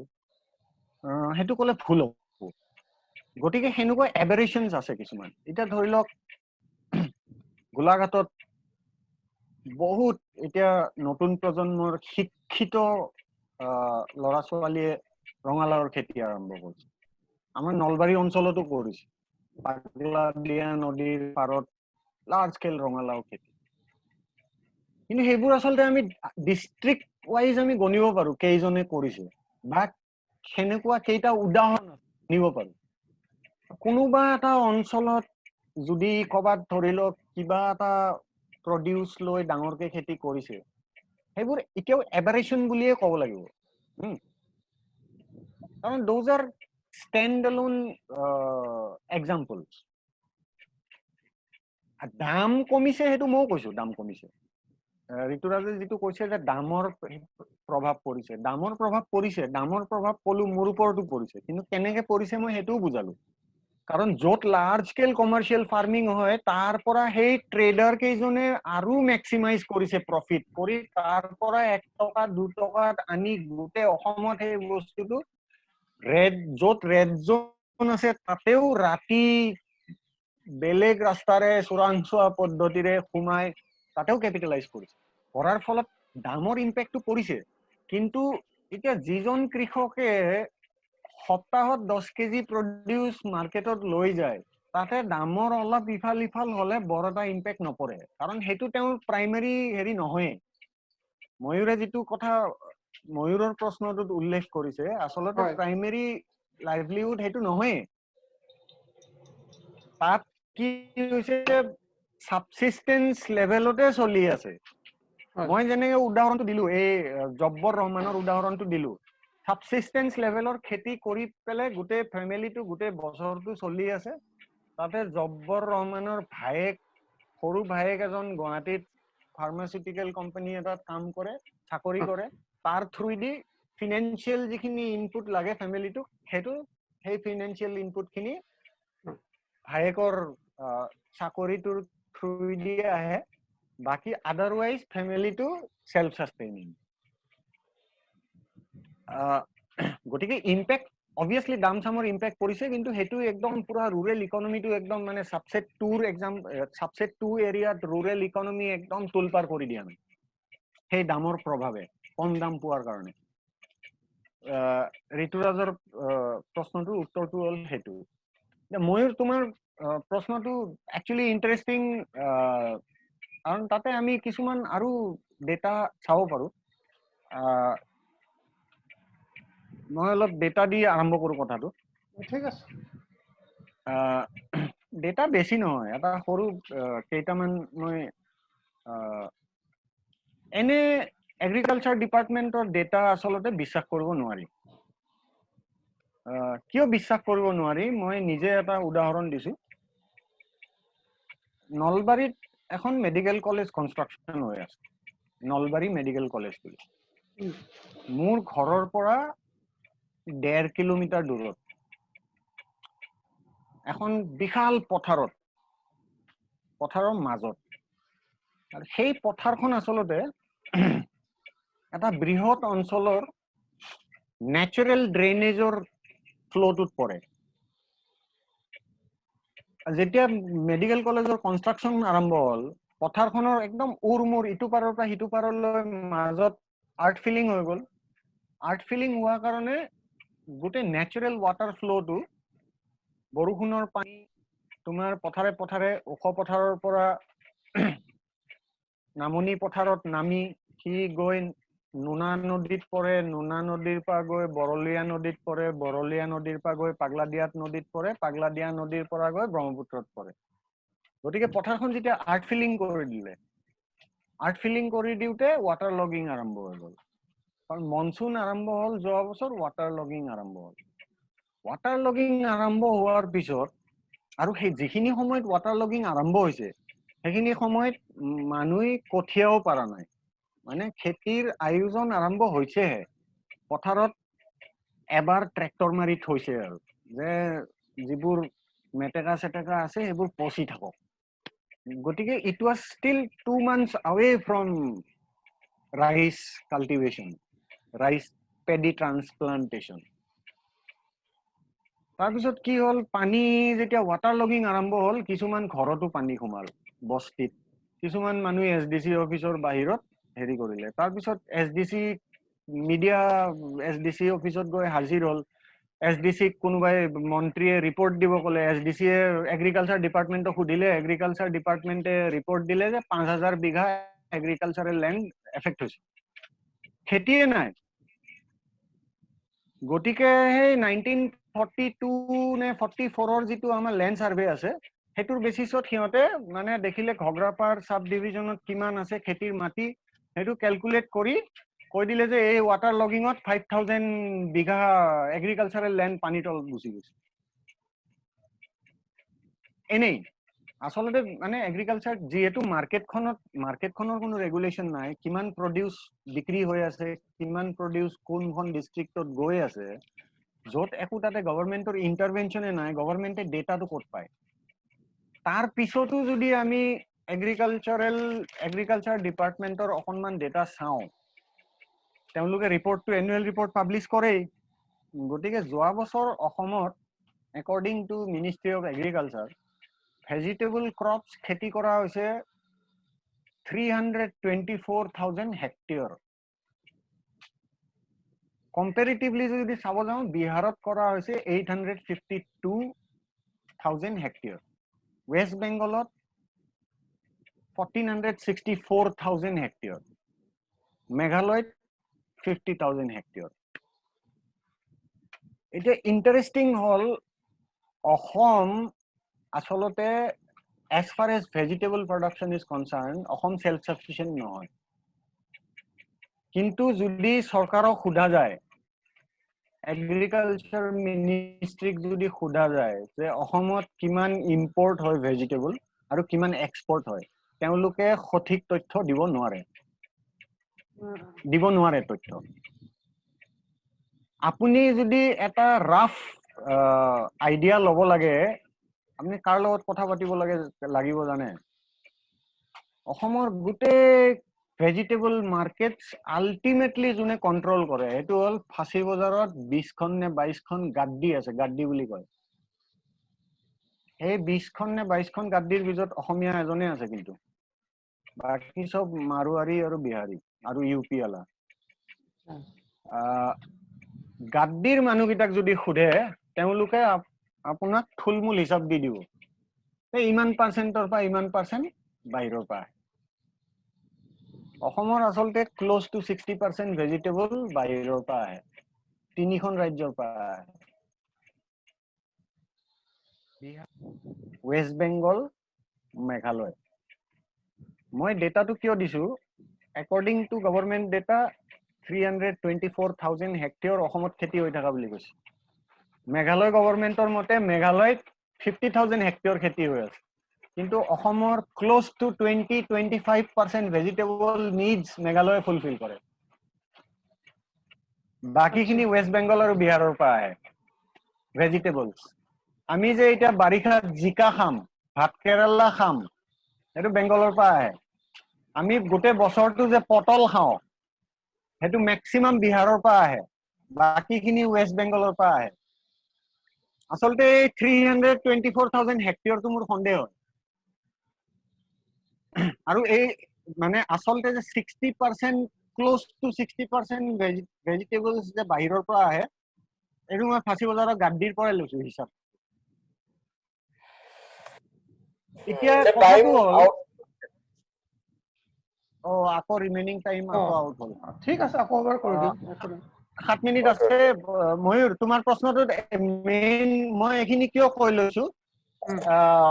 পোষ্ট লকডাউন বা ইভেন নাও তুমি যিটো কৈছা, যিহেতু বাহিৰৰ যিখিনি মাইগ্ৰেণ্টছ আছিল বাহিৰত, বেছিভাগ গ্ৰামাঞ্চলৰে ল'ৰা ছোৱালী যিবোৰ বাহিৰত আছে, তেখেতসকল আজি নহলেও কালি উভতি আহিব। উভতি অহাৰ পিছত কি অল্টাৰনেটিভ হ'ব পাৰে ইয়াতে? মই বেংগল, বিহাৰ, মেঘালয় এইবোৰ উদাহৰণ কিয় দি লৈছো আৰু এই কথাখিনি কিয় কৈ লৈছো যে এতিয়া next 6 months I don't see any possibility that vegetables Bengal বা বিহাৰৰ পৰা আহিব। গভৰ্ণমেণ্টৰ থ্ৰুদি যিখিনি আহিব সেইখিনি মিনেজফুল হ'ব। গভৰ্ণমেণ্ট ৰিপৰ্ট যদি চাই, যোৱা বছৰৰ যদি অসমৰ পৰা এক্সপোৰ্ট ৰিপৰ্ট চাই, 3,050 কিলো কেপচিকাম এক্সপোৰ্ট কৰিছে অসমে, সেইটো ৰিপৰ্ট দিছে হা। কিন্তু মই যে ক'লো এজন অসমীয়া আছে ফাঁচী বজাৰৰ গাড্ডিত, এওঁ মোৰ বন্ধু বুলিয়ে ক'ব পাৰি, স্কুলত মোৰ জুনিয়ৰ আছিল। মই তাৰ লগত মাজতে কথা পাতিছিলো, মই আজি নহয় 6 মাহ মান আগতে। মই কৈছিলো মই কেপচিকামৰ খেতি কৰিম বুলি ভাবিছো, ক'ত বিক্ৰী হ'ব? মইতো ৰুৰেল মাৰ্কেটত বিক্ৰী কৰো, মই কেনেকে বিক্ৰী কৰিম? তহঁতে ল'বি নেকি? সি কৈছে কিমান বিঘা, কেইশ বিঘা? মই ক'লো মই 2 বিঘা মানে কৰিম বুলি ভাবিছো। সি ক'লে 2 বিঘা হলে মোৰে লছ হ'ব, মই গাড়ীখন পঠাব লাগিব, হ'লেও বন্ধু বুলি লৈ আহিম দে, কাৰণ মোৰ 15 দিনত 4খনকে ট্ৰাক আহে নাচিকৰ পৰা কেপচিকামৰ। কিন্তু অসম চৰকাৰে যোৱা বছৰ ৰিপৰ্টত লিখিছে 3,500 কিলো কেপচিকাম অসমে এক্সপোৰ্ট কৰিছে। মাজতে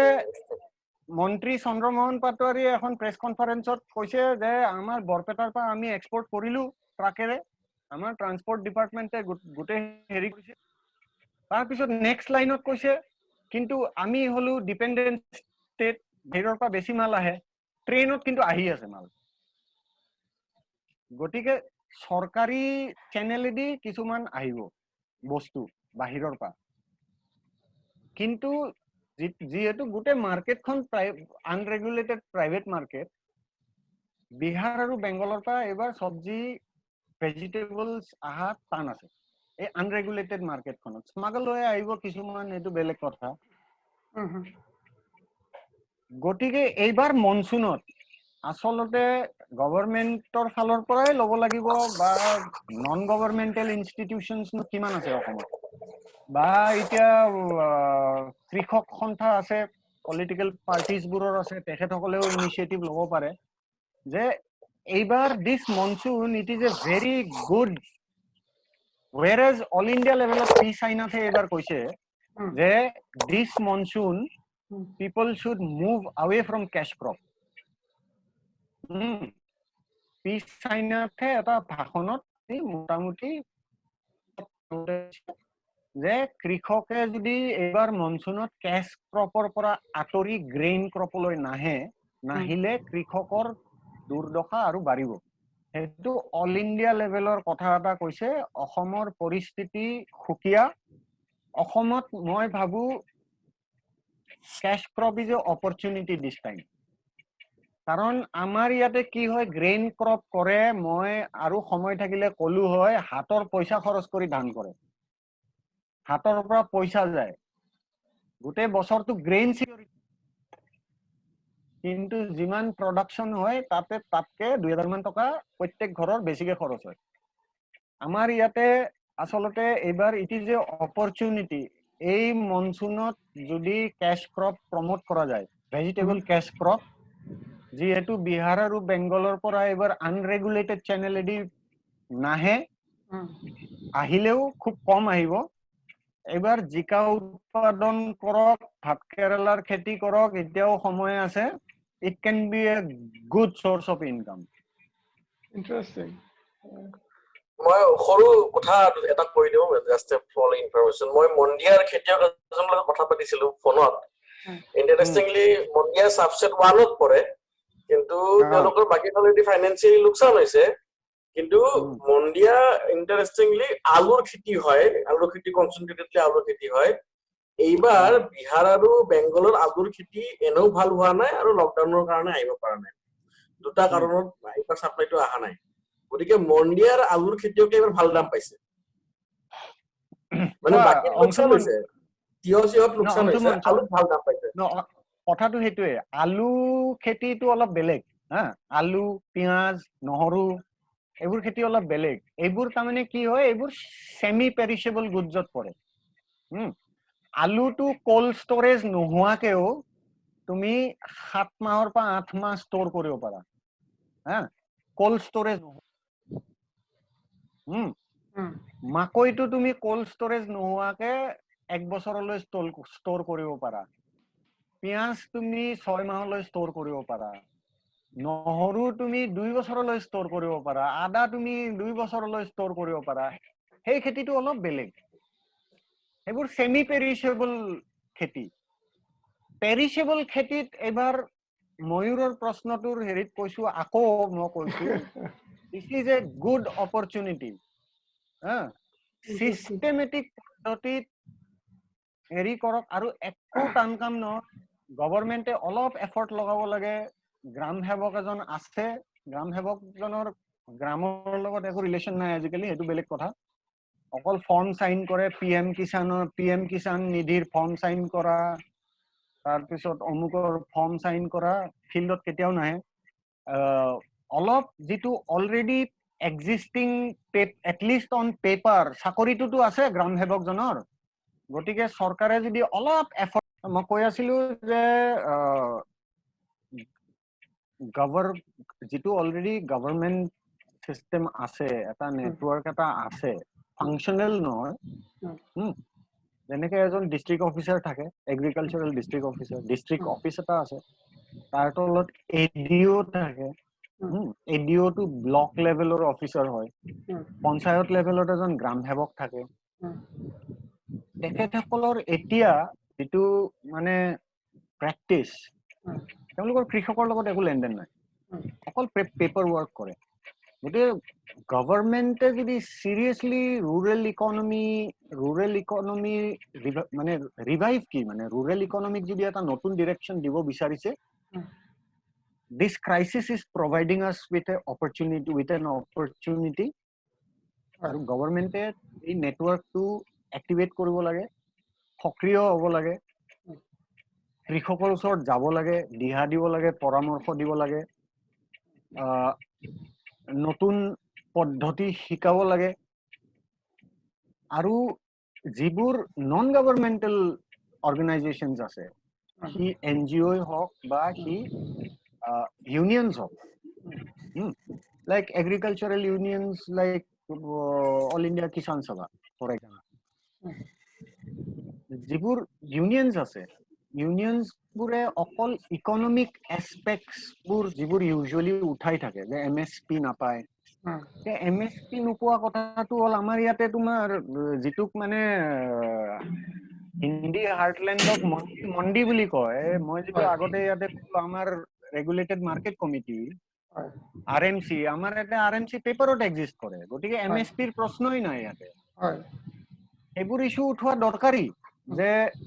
ৰেগুলেটেড মাৰ্কেটছবোৰ এষ্টাব্লিছ হওক, ফাংচনেল হওক, সেইবোৰ ঠিকে আছে। কিন্তু একচুৱেলি যে কৃষিৰ পদ্ধতিৰ উন্নতিকৰণ, সেইটোত এই সংগঠনবোৰৰো এটা ভূমিকা আছে। হয় আৰু এই যিটো কৰোনাই যিটো এটা ক্ৰাইচিছৰ সিচুৱেশন এটা সৃষ্টি কৰিছে, this is also giving us an opportunity for all these organizations to think out of the box, to think creatively, and not just restrict their activities to economic issues. Economic in the sense, economic issues of economic demands like MSP. এতিয়া MSP মই ইয়াতে অলপ কথা add কৰি দিছো যেটো কোৱেশ্চনটোৰ লগত related নহয় হলেও কৈছো। এণ্ড মই যে ক'লো ইয়াতে MSP কাৰণ ৰেগুলেটেড মাৰ্কেটছ একচুৱেলি এক্সিষ্ট নকৰে, অন পেপাৰ এক্সিষ্ট কৰে। কিন্তু যিহেতু এটা অকল ধানে খেতি কৰে মানুহে, ধান খেতি কৰিলে অলপ হেৰি হয় নহয়, এটা ফেমিলি এটকীয়া চাউল আছেই, 5 kilograms per family member। নিজৰ ধান খিনি আছে, নিজৰ ধান এটা ফ্যামিলি 4জনীয়া ফ্যামিলি এটাত গোটেই বছৰটোত যদি এটকীয়া চাউলটোৰ লগত মিলাই চোৱা যায় তেনেহলে 6 মোন 7 মোনতকে বেছি ধান নালাগে। কিন্তু অন এভাৰেজ এটা পৰিয়ালে 25-30 মোন ধান প্ৰডাকশন কৰে।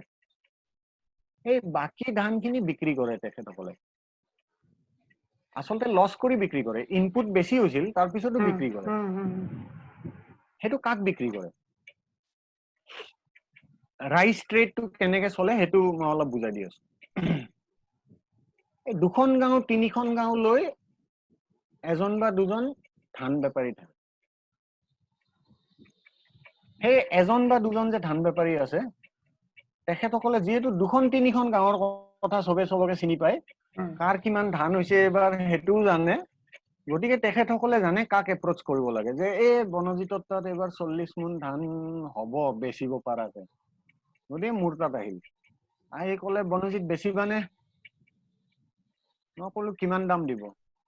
কৈছে নতুন ধান ওজন বেছি 400 টকা দিম মোন। এক মোনত 40 কিলো থাকে। মই ক'লো নাই দাদা 400 টকা দিলে নহ'ব, নোপোচাই, 450 দিব। হ'ব দিয়া 425 টকা দিম। তাৰ পিছত সেই ধান বেপাৰীজনে খবৰ দিব এজন 50খন গাঁৱৰ ধান বেপাৰী আছে, আৰু সেই 50খন গাঁৱৰ ধান বেপাৰীৰ তাত এখন টাটা DI ট্ৰাক আছে। সেই 50খন গাঁৱৰ ধান বেপাৰীটোই দুদিনমান পিছত টাটা DI ট্ৰাকখন লৈ আহিব, আহি মোৰ ধানটো লৈ যাব। লৈ যায় আৰু এজন বেপাৰী আছে, depending on which is my nearest town.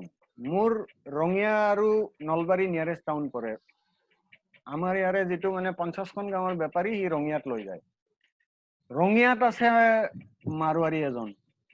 মাৰৱাৰীজনৰ মিল আছে, সব আছে। গতিকে সি নি মাৰৱাৰীটোক বেচিব, মাৰৱাৰীটোক বেচুংতে এটো গৈ কবাত 650 মান টকা হয় মোন। মানে অলৰেডি দুটা লেয়াৰ বাগৰি মাৰৱাৰীটোৰ তাত যায়। ৰঙিয়াৰ মাৰৱাৰীটোই মিলিং কৰিব, প্ৰথমে ড্ৰাইং কৰিব, তাৰপিছত মিলিং কৰিব, তাৰপিছত পেকেজিংও কৰিব। ফাঁচি বজাৰ, তাৰপিছত মালটো ফাঁচি বজাৰ যাব। ফাঁচি বজাৰৰ মাৰৱাৰীটোই অকল গোটেই নৰ্থ ইষ্টত ডিষ্ট্ৰিবিউট কৰিব। আৰু যদি অসমীয়া যুৱক এজনে যদি চাউলৰ বেপাৰত সোমাব বিচাৰে তেনেহলে দুটাই অপচন আছে। আপুনি 3খন গাঁৱৰ বেপাৰী হ'ব পাৰিব, নহলে 50খন গাঁৱৰ বেপাৰী হ'ব পাৰিব। তাৰে ওপৰত যদি যাব বিচাৰে আপোনাক মাৰৱাৰী পাৰ্টনাৰ এটা লাগিব, নহলে অসমত ইট ইজ ইম্পসিবল, এবসলিউটলি ইম্পসিবল। ধানৰ বেপাৰটো তেনেকে চলে। কিন্তু প্ৰত্যেক ব্লক এলেকাত সাধাৰণতে FCI এটা প্ৰকিউৰমেন্ট চেণ্টাৰ থাকে। আৰু FCIৰ ৰেট হল, যদি গ্ৰেড 1 হাইব্ৰিড ৰাইচ হয় 1780 টকা কুইণ্টল। তাৰ মানে আড়াই মোন হল 1 কুইণ্টলত। যেটো কৃষকজনে বেপাৰীজনক যে বেচিলে 425 টকাকে, 425 টকাকে বেছি আপোনাৰ ইফালে 850 টকা হল 80 কিলোত, আৰু সিফালে টকা, গতিকে 1015 টকা দাম পাই আছে কৃষকজনে বেপাৰীক দি কিন্তু FCI ৰেটটো হল 1780 টকা আৰু more or less প্ৰত্যেক ব্লক এলেকাত এটা প্ৰকিউৰমেন্ট চেণ্টাৰ আছে এটা কৃষকজনে নেবেছে কেলে FCI প্ৰকিউৰমেন্ট চেণ্টাৰত মই নেবেছো কিয় নেবেছো কিয় নেবেচাৰ কাৰণটো হল FCI পেমেন্ট কেতিয়া কৰিব একো ঠিক নাই এক নম্বৰ কথা প্ৰকিউৰমেন্ট চেণ্টাৰত কি হ'ব কাৰণ এটা কথা একদম সিম্পল ডিস্ট্ৰিক্ট এগ্ৰিকালচাৰ অফিচ মানে ৰজাৰগড় গাঁৱৰ কৃষক এজনে তাতে সেই অফিচটোৰ ওচৰে পাজৰে যোৱা গৈ পোৱাৰ পিছত সোমাব 10 বাৰ ভাবে মই নলবাৰী ডিস্ট্ৰিক্ট এগ্ৰিকালচাৰ অফিচ গৈ থাকো তাতে মই গেটত বহুত কৃষক পাওঁ যোনে ভয় ভয়কে সুধে দাদা সোমাব পাৰিনে গতিকে যিকোনো চৰকাৰী অফিচ মানে এজন সাধাৰণ কৃষকৰ কাৰণে ৰজাৰগড় FCI প্ৰকিউৰমেন্ট চেণ্টাৰত যিকেইজন বহি আছে প্ৰথমে তেখেতসকলে ক'ব 500 টকা মোন চলি আছে তেওঁলোকক কিবা মাৰ্কেট ৰেট আপ ডাউন কিবা ৰেট বুজাই দিয়ে যে এজ ইফ FCI ৰেটটো আপ ডাউন হৈ থাকে 500 টকা মোন চলি আছে দেই 550 টকা মোন চলি আছে দেই এনে কিবা বুজাব হলেও 550 টকা মোন চলিলেওতো 175 টকা বেছি বা 125 টকা বেছি আসলতেতো দামটো তাতকে বহুত বেছি 1780 কুইন্টল তাৰ পিছতো কৃষকে নিদিয়ে কিয় পেমেন্ট কেতিয়া কৰে একো ঠিক নাই 6 মাহ পিছতো কৰিব পাৰে 1 বছৰ পিছতো কৰিব পাৰে গতিকে কৃষকে দেখে যে মই 200 টকা মোন বেছিকে পালেও মানে কৃষকৰ তাততো সেই ধানখিনি বেছি তেওঁৰ আকৌ ডে টু ডে ৰানিং কষ্টতহে এইটো হেৰি হ'ব ইনপুট কিনাৰ কথা আছে কিনাৰ কথা নাই কাৰণ ধান কাটাৰ পিছত আৰু নেক্সট 1 বছৰলৈতো আৰু একো ইনপুট নাই সৰি ইনপুট বাৰীত কিন্তু বেলেগ কিছুমান কথা আছে যে এইবাৰ ভাবিছিলো বাৰীৰ সেইফালে সেইখিনি ঠিক কৰিলো হয় অলপ মাটি পেলালো হয় এই অমুক বেৰাখন ঠিক কৰিলো হয় এই ঘৰৰ ইন্দিৰা আৱাস যোজনাৰ ঘৰটো বনাইছো প্লাষ্টাৰ কৰিব পৰা নাই এখন ওয়াল প্লাষ্টাৰ কৰিলো হয় সেই গোটেই পৰিকল্পনাবোৰ ডিস্টেবিলাইজ হৈ যায় যদি FCIৰ হাতত পইচাটো 6 মাহ আবদ্ধ হৈ থাকে গতিকে উপায় নাই বেপাৰীকে দিয়ে আৰু কিবা প্ৰশ্ন আছে নেকি মোৰ আচ্ছা কাৰোবাৰ কিবা থাকিলে সুধিব পাৰে মই আৰু এটা প্ৰশ্ন সুধিব বিচাৰিছিলো তাৰ আগতে কোনোবাই কিবা প্ৰশ্ন থাকিলে সুধিব পাৰে মই সবকে আনমিউট কৰি দিছো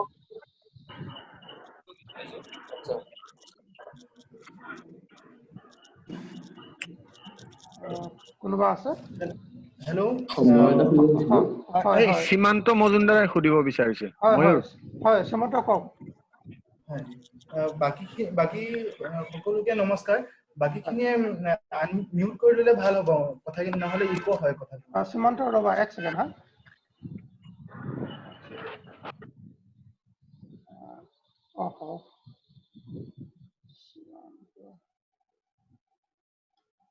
লগ পাম বুলি ভাবি আছিলো আজি সীমান্ত হয় হয় কোৱা এতিয়া কোৱা আজি আপডেট নাওৰ জৰিয়তে বন্দিতাক লগ পাবলৈ পাই পেলাই ভাল পাইছো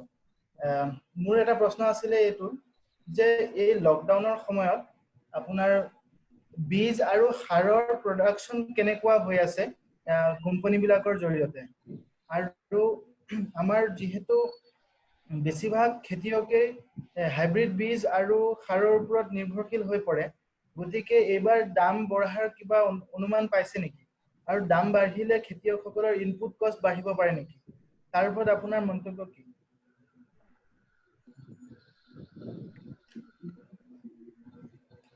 ঋতুৰাজ 1 সেকেন্ড হা মই আপোনাৰ এটো আপোনাৰ খোলা আছে কওক হয় মই মানে বৰাক উপত্যকাৰ ডাইনামিক্সটো অলপ জানিব খুজিছিলো মানে মই যিমানটো দেখিছো যে মিজোৰামৰ পৰা অলপ মানে ইম্পৰ্ট হয় বুলি শুনিছিলো মানে বৰ সঠিককে নাজানো তাৰ খেতিটো মানে অলপ ডাইনামিক্সটো ভাল আছে মই কোৱেশ্চনটো ৰিপিট কৰি দিবা নেকি ঋতুৰাজৰ কোৱেশ্চনটো মোৰ তাৰমানে ইয়াতে ধুমুহা আৰম্ভ নাই ময়ো আচলতে নুশুনিলো ঋতুৰাজ অলপ লাহে লাহে ক'ব আপোনাৰ আচলতে নেটৱৰ্কৰ অলপ সমস্যা এটা আছে মানে বৰাক উপত্যকাৰ খেতিৰ ডাইনামিক্সটো অলপ বুজিব খুজিছিলো মই শুনা মতে মিজোৰামৰ পৰা তালৈ অলপ ইম্পৰ্ট হয় সঠিককৈ নাজানো সেই বিষয়ে অলপ জনালে ভাল পাম মানে মিজোৰামৰ পৰা ইম্পৰ্ট হয় বুলি কৈছে হয় হয় সেই বুলি কৈছে মিজোৰামৰ পৰা ইম্পৰ্ট হয়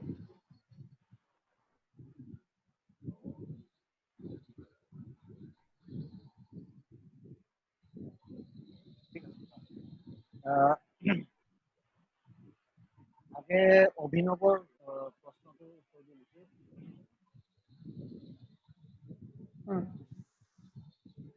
আকৌ মই অভিনৱ কথাটো তেনেকে কম হা আকৌ এই সাবজেক্ট 1 সাবজেক্ট 2 ৰে কথাত যাম সাবজেক্ট 1ত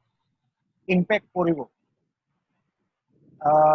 ফাৰ্টিলাইজাৰ অল ইণ্ডিয়া লেভেলত যদি চাওঁ লকডাউনৰ সময়ত ফাৰ্টিলাইজাৰৰ ক্ৰাইচিছ এটা আৰম্ভ হৈছিল কাৰণ ফাৰ্টিলাইজাৰ প্লান্টবোৰে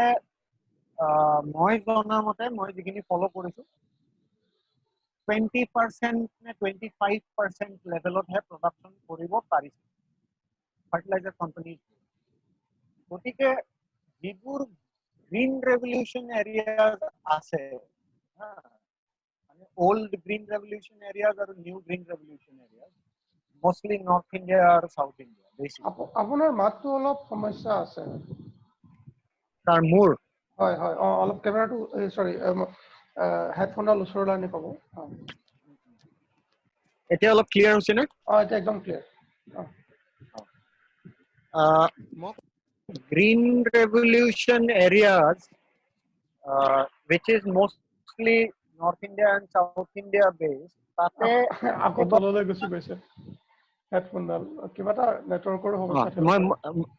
মুখৰ ওচৰত লৈ কৈ আছো হয় হয়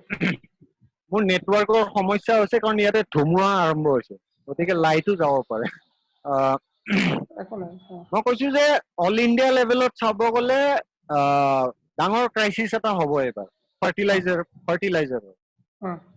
সিডৰ লেভেলতো ক্ৰাইচিছ হ'ব অভিনৱে যিটো কৈছে একচুৱেলি অল ইণ্ডিয়া লেভেলত আমি কমাৰ্চিয়েল ফাৰ্মিং যদি চাওঁ it's mostly hybrid seeds actually local সিডৰ ফাৰ্মিঙো যদি কমাৰ্চিয়েল লাৰ্জ স্কেলত কৰা সেই সিডটো কমাৰ্চিয়েলি প্ৰডিউচ কৰিব লাগিব লোকেল সিড কৰিলে তোমাৰ য'ত লাৰ্জ স্কেল কমাৰ্চিয়েল ফাৰ্মিং হয় তাতে সিডৰ ক্ৰাইচিছ এটা এইবাৰ হ'ব কাৰণ সিড আল্টিমেটলি যিবোৰ সিড কোম্পানীজ আছে তেখেতসকলৰ নিজা ফাৰ্ম থাকে তাতে সিডটো প্ৰডিউচ কৰে কণ্ট্ৰলড এনভাইৰনমেণ্টত গতিকে লকডাউনৰ সময়ছোৱাত অলপ অসুবিধাৰ সন্মুখীন হ'ব সিড কোম্পানীজবোৰো আৰু fertiliser companies already all India লেভেলত 20 নে 25% প্ৰডাকশ্যন লেভেলত আছে গতিকে ক্ৰাইচিছ এটা হ'ব কিন্তু অসমত মই ভাবো বৰ এটা ক্ৰাইচিছ নহয় সিড আৰু ফাৰ্টিলাইজাৰ লৈ কাৰণ মাৰ্কেটত অলৰেডি যিমান সিড আৰু ফাৰ্টিলাইজাৰ আছে that should be sufficient কাৰণ কমাৰ্চিয়েল ফাৰ্মিং আকৌ কৈছো it's very limited in terms of geographical spread অকল কিছুমান পকেটছত আছে বেল্টছত আছে কিন্তু কষ্ট ইনপুট বাঢ়িব কষ্ট ইনপুট কেনেকে বাঢ়িব কাৰণ লকডাউনৰ সময়ছোৱাত অলৰেডি চাবা সিডৰ আকৌ হোলচেল খিনিও আকৌ অসমীয়াৰ হাতত নাই বা অসমৰ কোনো কমিউনিটিৰ হাততে নাই সিডৰ যিটো একদম মানে টপ লেভেলৰ হোলচেল হেৰি ৰঙিয়া টাউনৰ হোলচেলটো হেৰি হ'ব পাৰে অসমৰ হ'ব পাৰে তাৰ ওপৰৰ যিটো আছে that is a pan Indian network গতিকে হৰ্ডিং অলৰেডি আৰম্ভ হৈছে হলে তোমাৰ কি হৈছে দোকানবোৰত যিটো এতিয়া ধৰি লোৱা বাৰিষাৰ জিকাৰ গুটি 80 টকা পেকেট এনে হ'ব লাগে সিডৰ সদায় MRP যেটো লিখা থাকে অলৰেডি বহুত ইনফ্লেট কৰি পেলাই লিখে হা এটা সিডৰ পেকেটত যদি তোমাৰ 130 টকা লিখা থাকে তুমি ডিস্ট্ৰিক্ট টাউনৰ দোকানত গুৱাহাটী বাদে দিয়া গুৱাহাটীতো আৰু কমত পাবা ডিস্ট্ৰিক্ট টাউনৰ দোকান এখনত হেতু 90 টকা বা 80 টকাত পাবা কিন্তু লকডাউন আৰম্ভ হোৱাৰ পিছত এই গুটিটো অলৰেডি 110 টকাত বিক্ৰী হৈ আছে ডিস্ট্ৰিক্ট লেভেলত আৰু যদি তুমি খুদা কিয় 110 টকা কিয় হল দাদা পিছফালৰ পৰা সাপ্লাই দাম বাঢ়ি গৈছে তাৰমানে ওপৰত দামটো বঢ়াই দিছে আৰু ফাৰ্টিলাইজাৰটো এটা ফাৰ্টিলাইজাৰ মাৰ্কেটখন অসমত অদ্ভুত মাৰ্কেট মই এতিয়ালৈ ভালকে নিজে বুজি পাবই পৰা নাই আচ্ছা মই জানো যে এইটো ডিস্ট্ৰিক্টৰে ডাইৰেক্টলি ডিস্ট্ৰিক্টত যিকেইখন দোকান আছে সিহঁতক ডাইৰেক্ট এলট কৰি দিয়ে পইচা এটা লৈ মই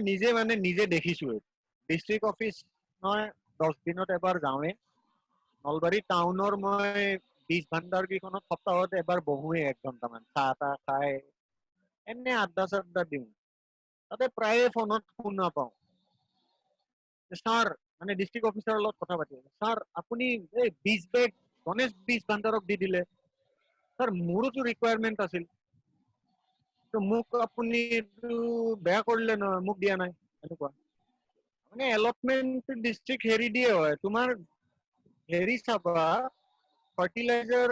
is still under government only হা যিখিনি মানে এসেনশিয়াল ফাৰ্টিলাইজাৰ লাইক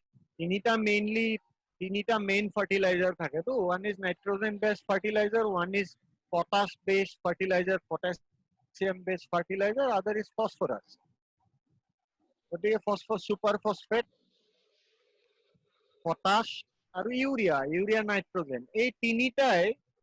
প্ৰাইভেট প্লেয়াৰ্সও আছে ইউৰিয়াটো তোমাৰ প্ৰাইভেট প্লেয়াৰ্স আছে কিন্তু ম্যাক্সিমাম প্ৰডাকশন তোমাৰ গভৰ্নমেন্ট পাব্লিক সেক্টৰত হয় আৰু পাব্লিক সেক্টৰ তুমি যিকোনো বীজ ভাণ্ডাৰত বা ফাৰ্টিলাইজাৰৰ দোকানত গৈ চাবা পেকেটৰ ওপৰত লিখা থাকে যে 235 rupees সাবসিডি হা সাবসিডিটো তাৰমানে কৃষকক নিদি মানে কি কৰিছে তাতে এমআৰপি হেৰি কৰি দিছে এডজাস্ট কৰি দিছে গতিকে সেই সাবসিডিটোৰ পিছত এমআৰপি টো লিখা থাকে যে এমআৰপি হ'ব লাগে ধৰি লোৱা এনে কৈছো মই এক্সাম্পল মানে এক্সাক্ট মনত নাই মোৰ ধৰি লোৱা ইউৰিয়াৰ বেগটোত ইমান টকা সাবসিডি লিখা থাকে ডাঙৰ তাৰ পিছত এমআৰপি হল 210 টকা ধৰি লোৱা কিন্তু তুমি 450 টকাৰ তলত কতো নোপোৱা পাব্লিক সেক্টৰে প্ৰডিউস কৰা ফাৰ্টিলাইজাৰটো আনৰেগুলেটেড মাৰ্কেটে প্ৰাইসটো ৰেগুলেট কৰে whereas ডাঙৰকে বস্তাৰ ওপৰত লিখা থাকে সাবসিডি কিমান তাতে সোমাইছে আৰু সাবসিডিটো সোমোৱাৰ পিছত তাৰ এমআৰপি কিমান হ'ব লাগে 210 টকা যদি এমআৰপি 450 টকাৰ তলৰ তুমি ইউৰিয়াৰ বেগ অসমত কতোৱে নোপোৱা কিন্তু আচলতে এমআৰপি তাতে লিখা থাকে 210 টকা নে 20 টকা কিবা তেনেকুৱা গতিকে ফাৰ্টিলাইজাৰ মাৰ্কেটখন এনেই তাতে বহুত স্ক্যামস আছে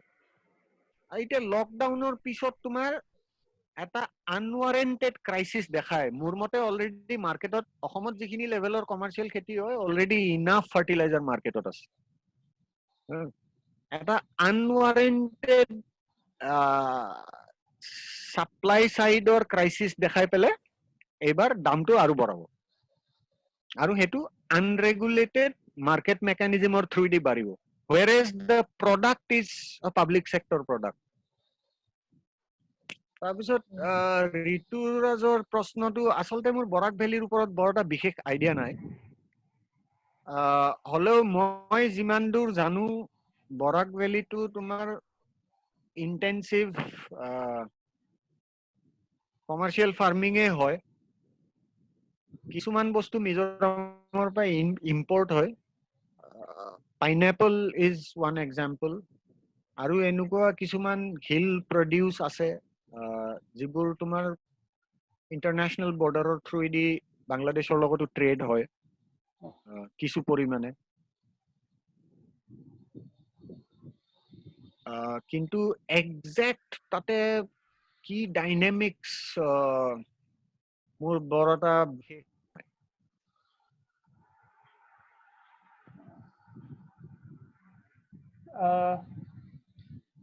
খুবই ভাল লাগিলে আই গেছ অলৰেডি ইটস 8:40 বন্ধু এটা কথা সুধিব পাৰো নেকি সোধা তাৰমানে একজেক্টলি খেতিৰ লগত জড়িত নহয় মাইকটো ওচৰলৈ আনা এতিয়া শুনিছেনে মানে একজেক্টলি খেতিৰ লগত জড়িত নহয় কিন্তু আমি যেটো বুজিলো যে নেশনাল লেভেলত প্ৰেসক্ৰাইব কৰা বহু কিছুমান পলিচিজ বা আইডিয়া আচলতে অসমৰ পৰিস্থিতিত বৰ এটা কথাটো বেলেগ নহয় বা বেলেগ ধৰণে থাকিব এতিয়া এইকেইদিন মই কেইবাখনো এনেকুৱা নেশনাল লেভেল এগ্ৰিকালচাৰৰ আলোচনা শুনি আছো বা পঢ়ি আছো নেশনাল লেভেলৰ এটা কথা খুব কৈ আছে আমাৰ বিভিন্ন ইকনমিষ্ট বা ধৰক মোটামুটি লেফট কেম্পৰ ইকনমিষ্টও কৈ আছে যে MNREGA will be very important in coming days আৰু গোটেই মাইগ্ৰেণ্ট ৱৰ্কাৰ উভতি আহিছে তাৰ বহুতে উভতি যোৱাৰ আকৌ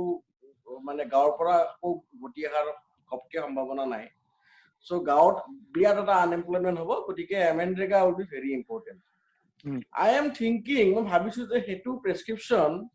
অসমৰ ক্ষেত্ৰত কিমান দূৰ খাপ খায় তাৰমানে বা খাপ খায়নে সেই কথাটো অসমৰ ক্ষেত্ৰত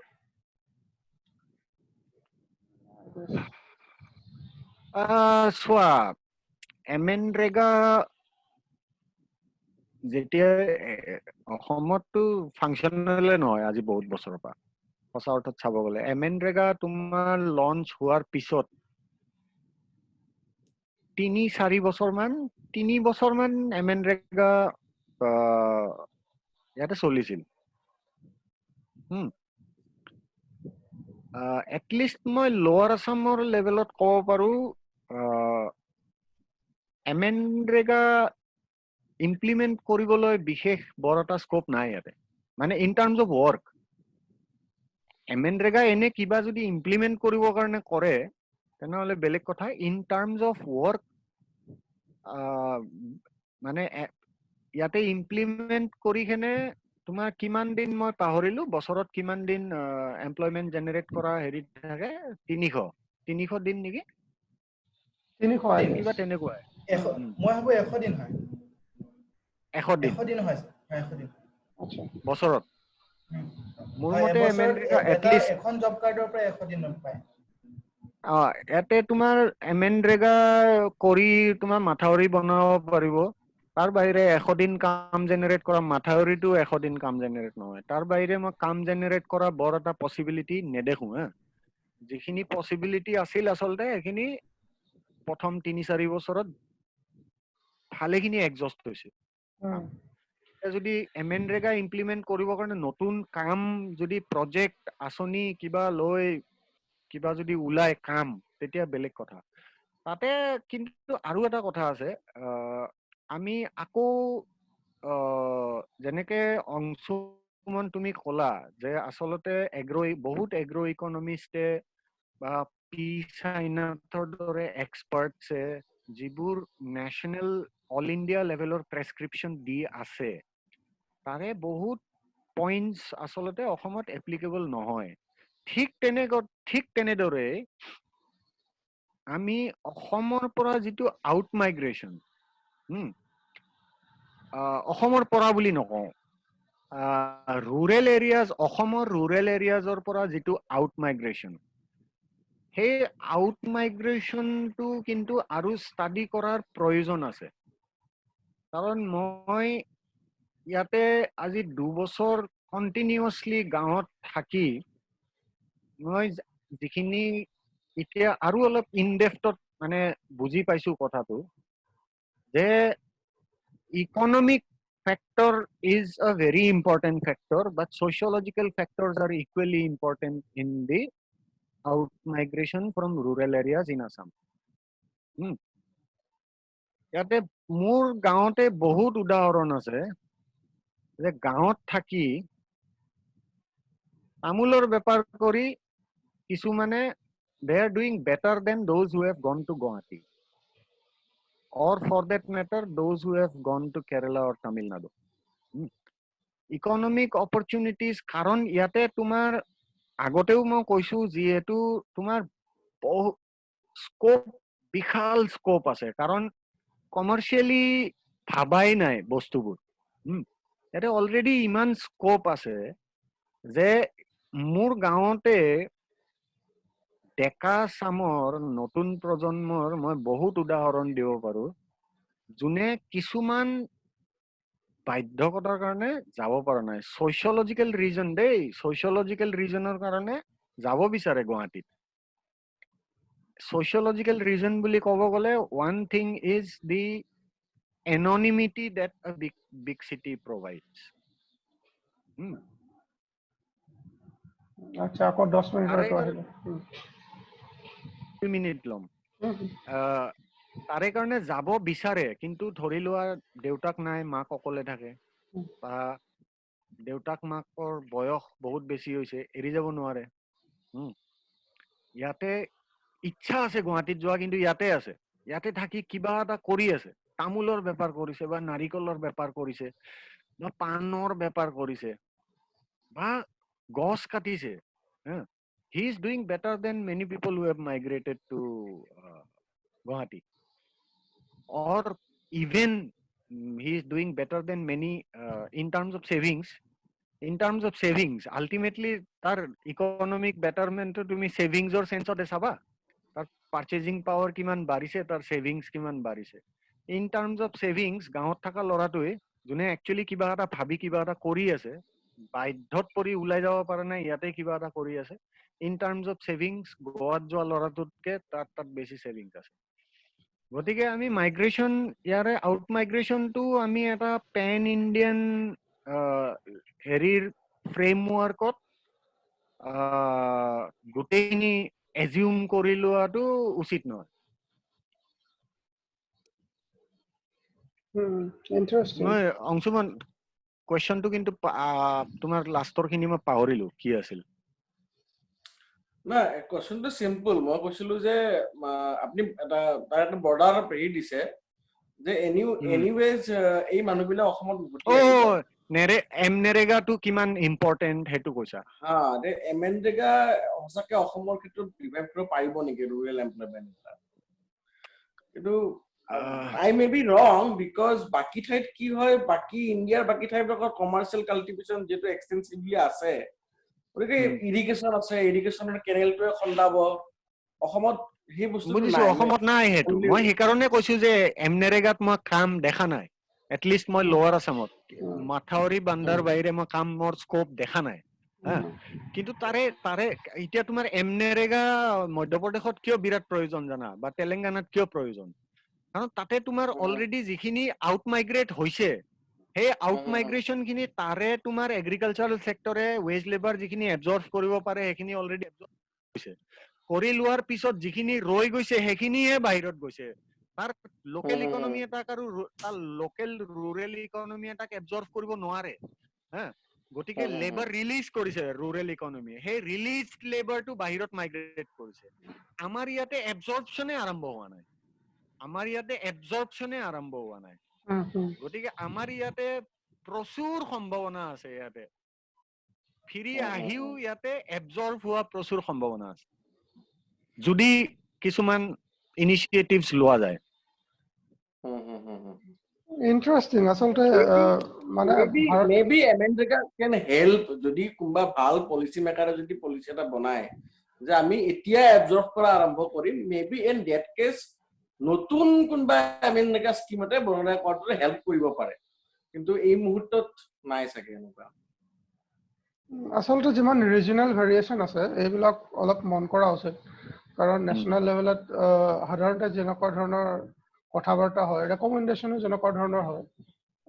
গ্ৰাণ্ড লেভেলত যিটো কথা মানে পতা হয় আৰু ধৰি লওক লকডাউনৰ ফলত চবৰে ক্ৰাইচিছ হৈছে ডিমাণ্ড বঢ়াবলৈ আমি কিছুমান ষ্টেপ ল'ব লাগে বগেৰা বগেৰা আচলতে লোকেল লেভেলত চিনক্ৰনাইজ কৰি পলিচি লোৱাৰ খুবেই এটা প্ৰয়োজনীয়তা এটা দেখা যায় স্পেচিয়েলি বৰ্ডৰ প্ৰেজেণ্টেশ্যনটোত এই কথাটো খুবেই মানে অসমৰ যিটো specific situation and how it is different from the national one, it becomes very clear asalte. And I would only add that it should be in written form someday. So I guess Toruneo বহুত দিনৰ পৰা কৈ আছে খুবেই ভাল লাগিলে আজি প্ৰেজেন্টেশনটো আজি ধন্যবাদ ধন্যবাদ আপডেট নাও তেওঁলোকে যিমান আমাক টেকনিক্যাল সহায় কৰিলে তেওঁলোকলৈকো ধন্যবাদ আৱৰ্তন গোষ্ঠীৰ অনাগত সময়তো আমাৰ বহুখিনি প্ল্যান আছে এনেকুৱা ধৰণৰ আলোচনা চক্ৰ আয়োজন কৰাৰ আজি আপোনালোক যিমানসকল ৰাইজে আজি এটেন্ড কৰিলে তেওঁলোককো ধন্যবাদ আমি কমেও 3টা কল এক্সটেন্ড কৰিলো আজি সো সকলোকে বহুত ৰাইজ থাকিলে সকলোকে ধন্যবাদ ঠিক আছে এটো এডিট কৰি হেৰি কৰা হ'ব এটো ঠিক আছে ঠিক আছে বাই বাই বাই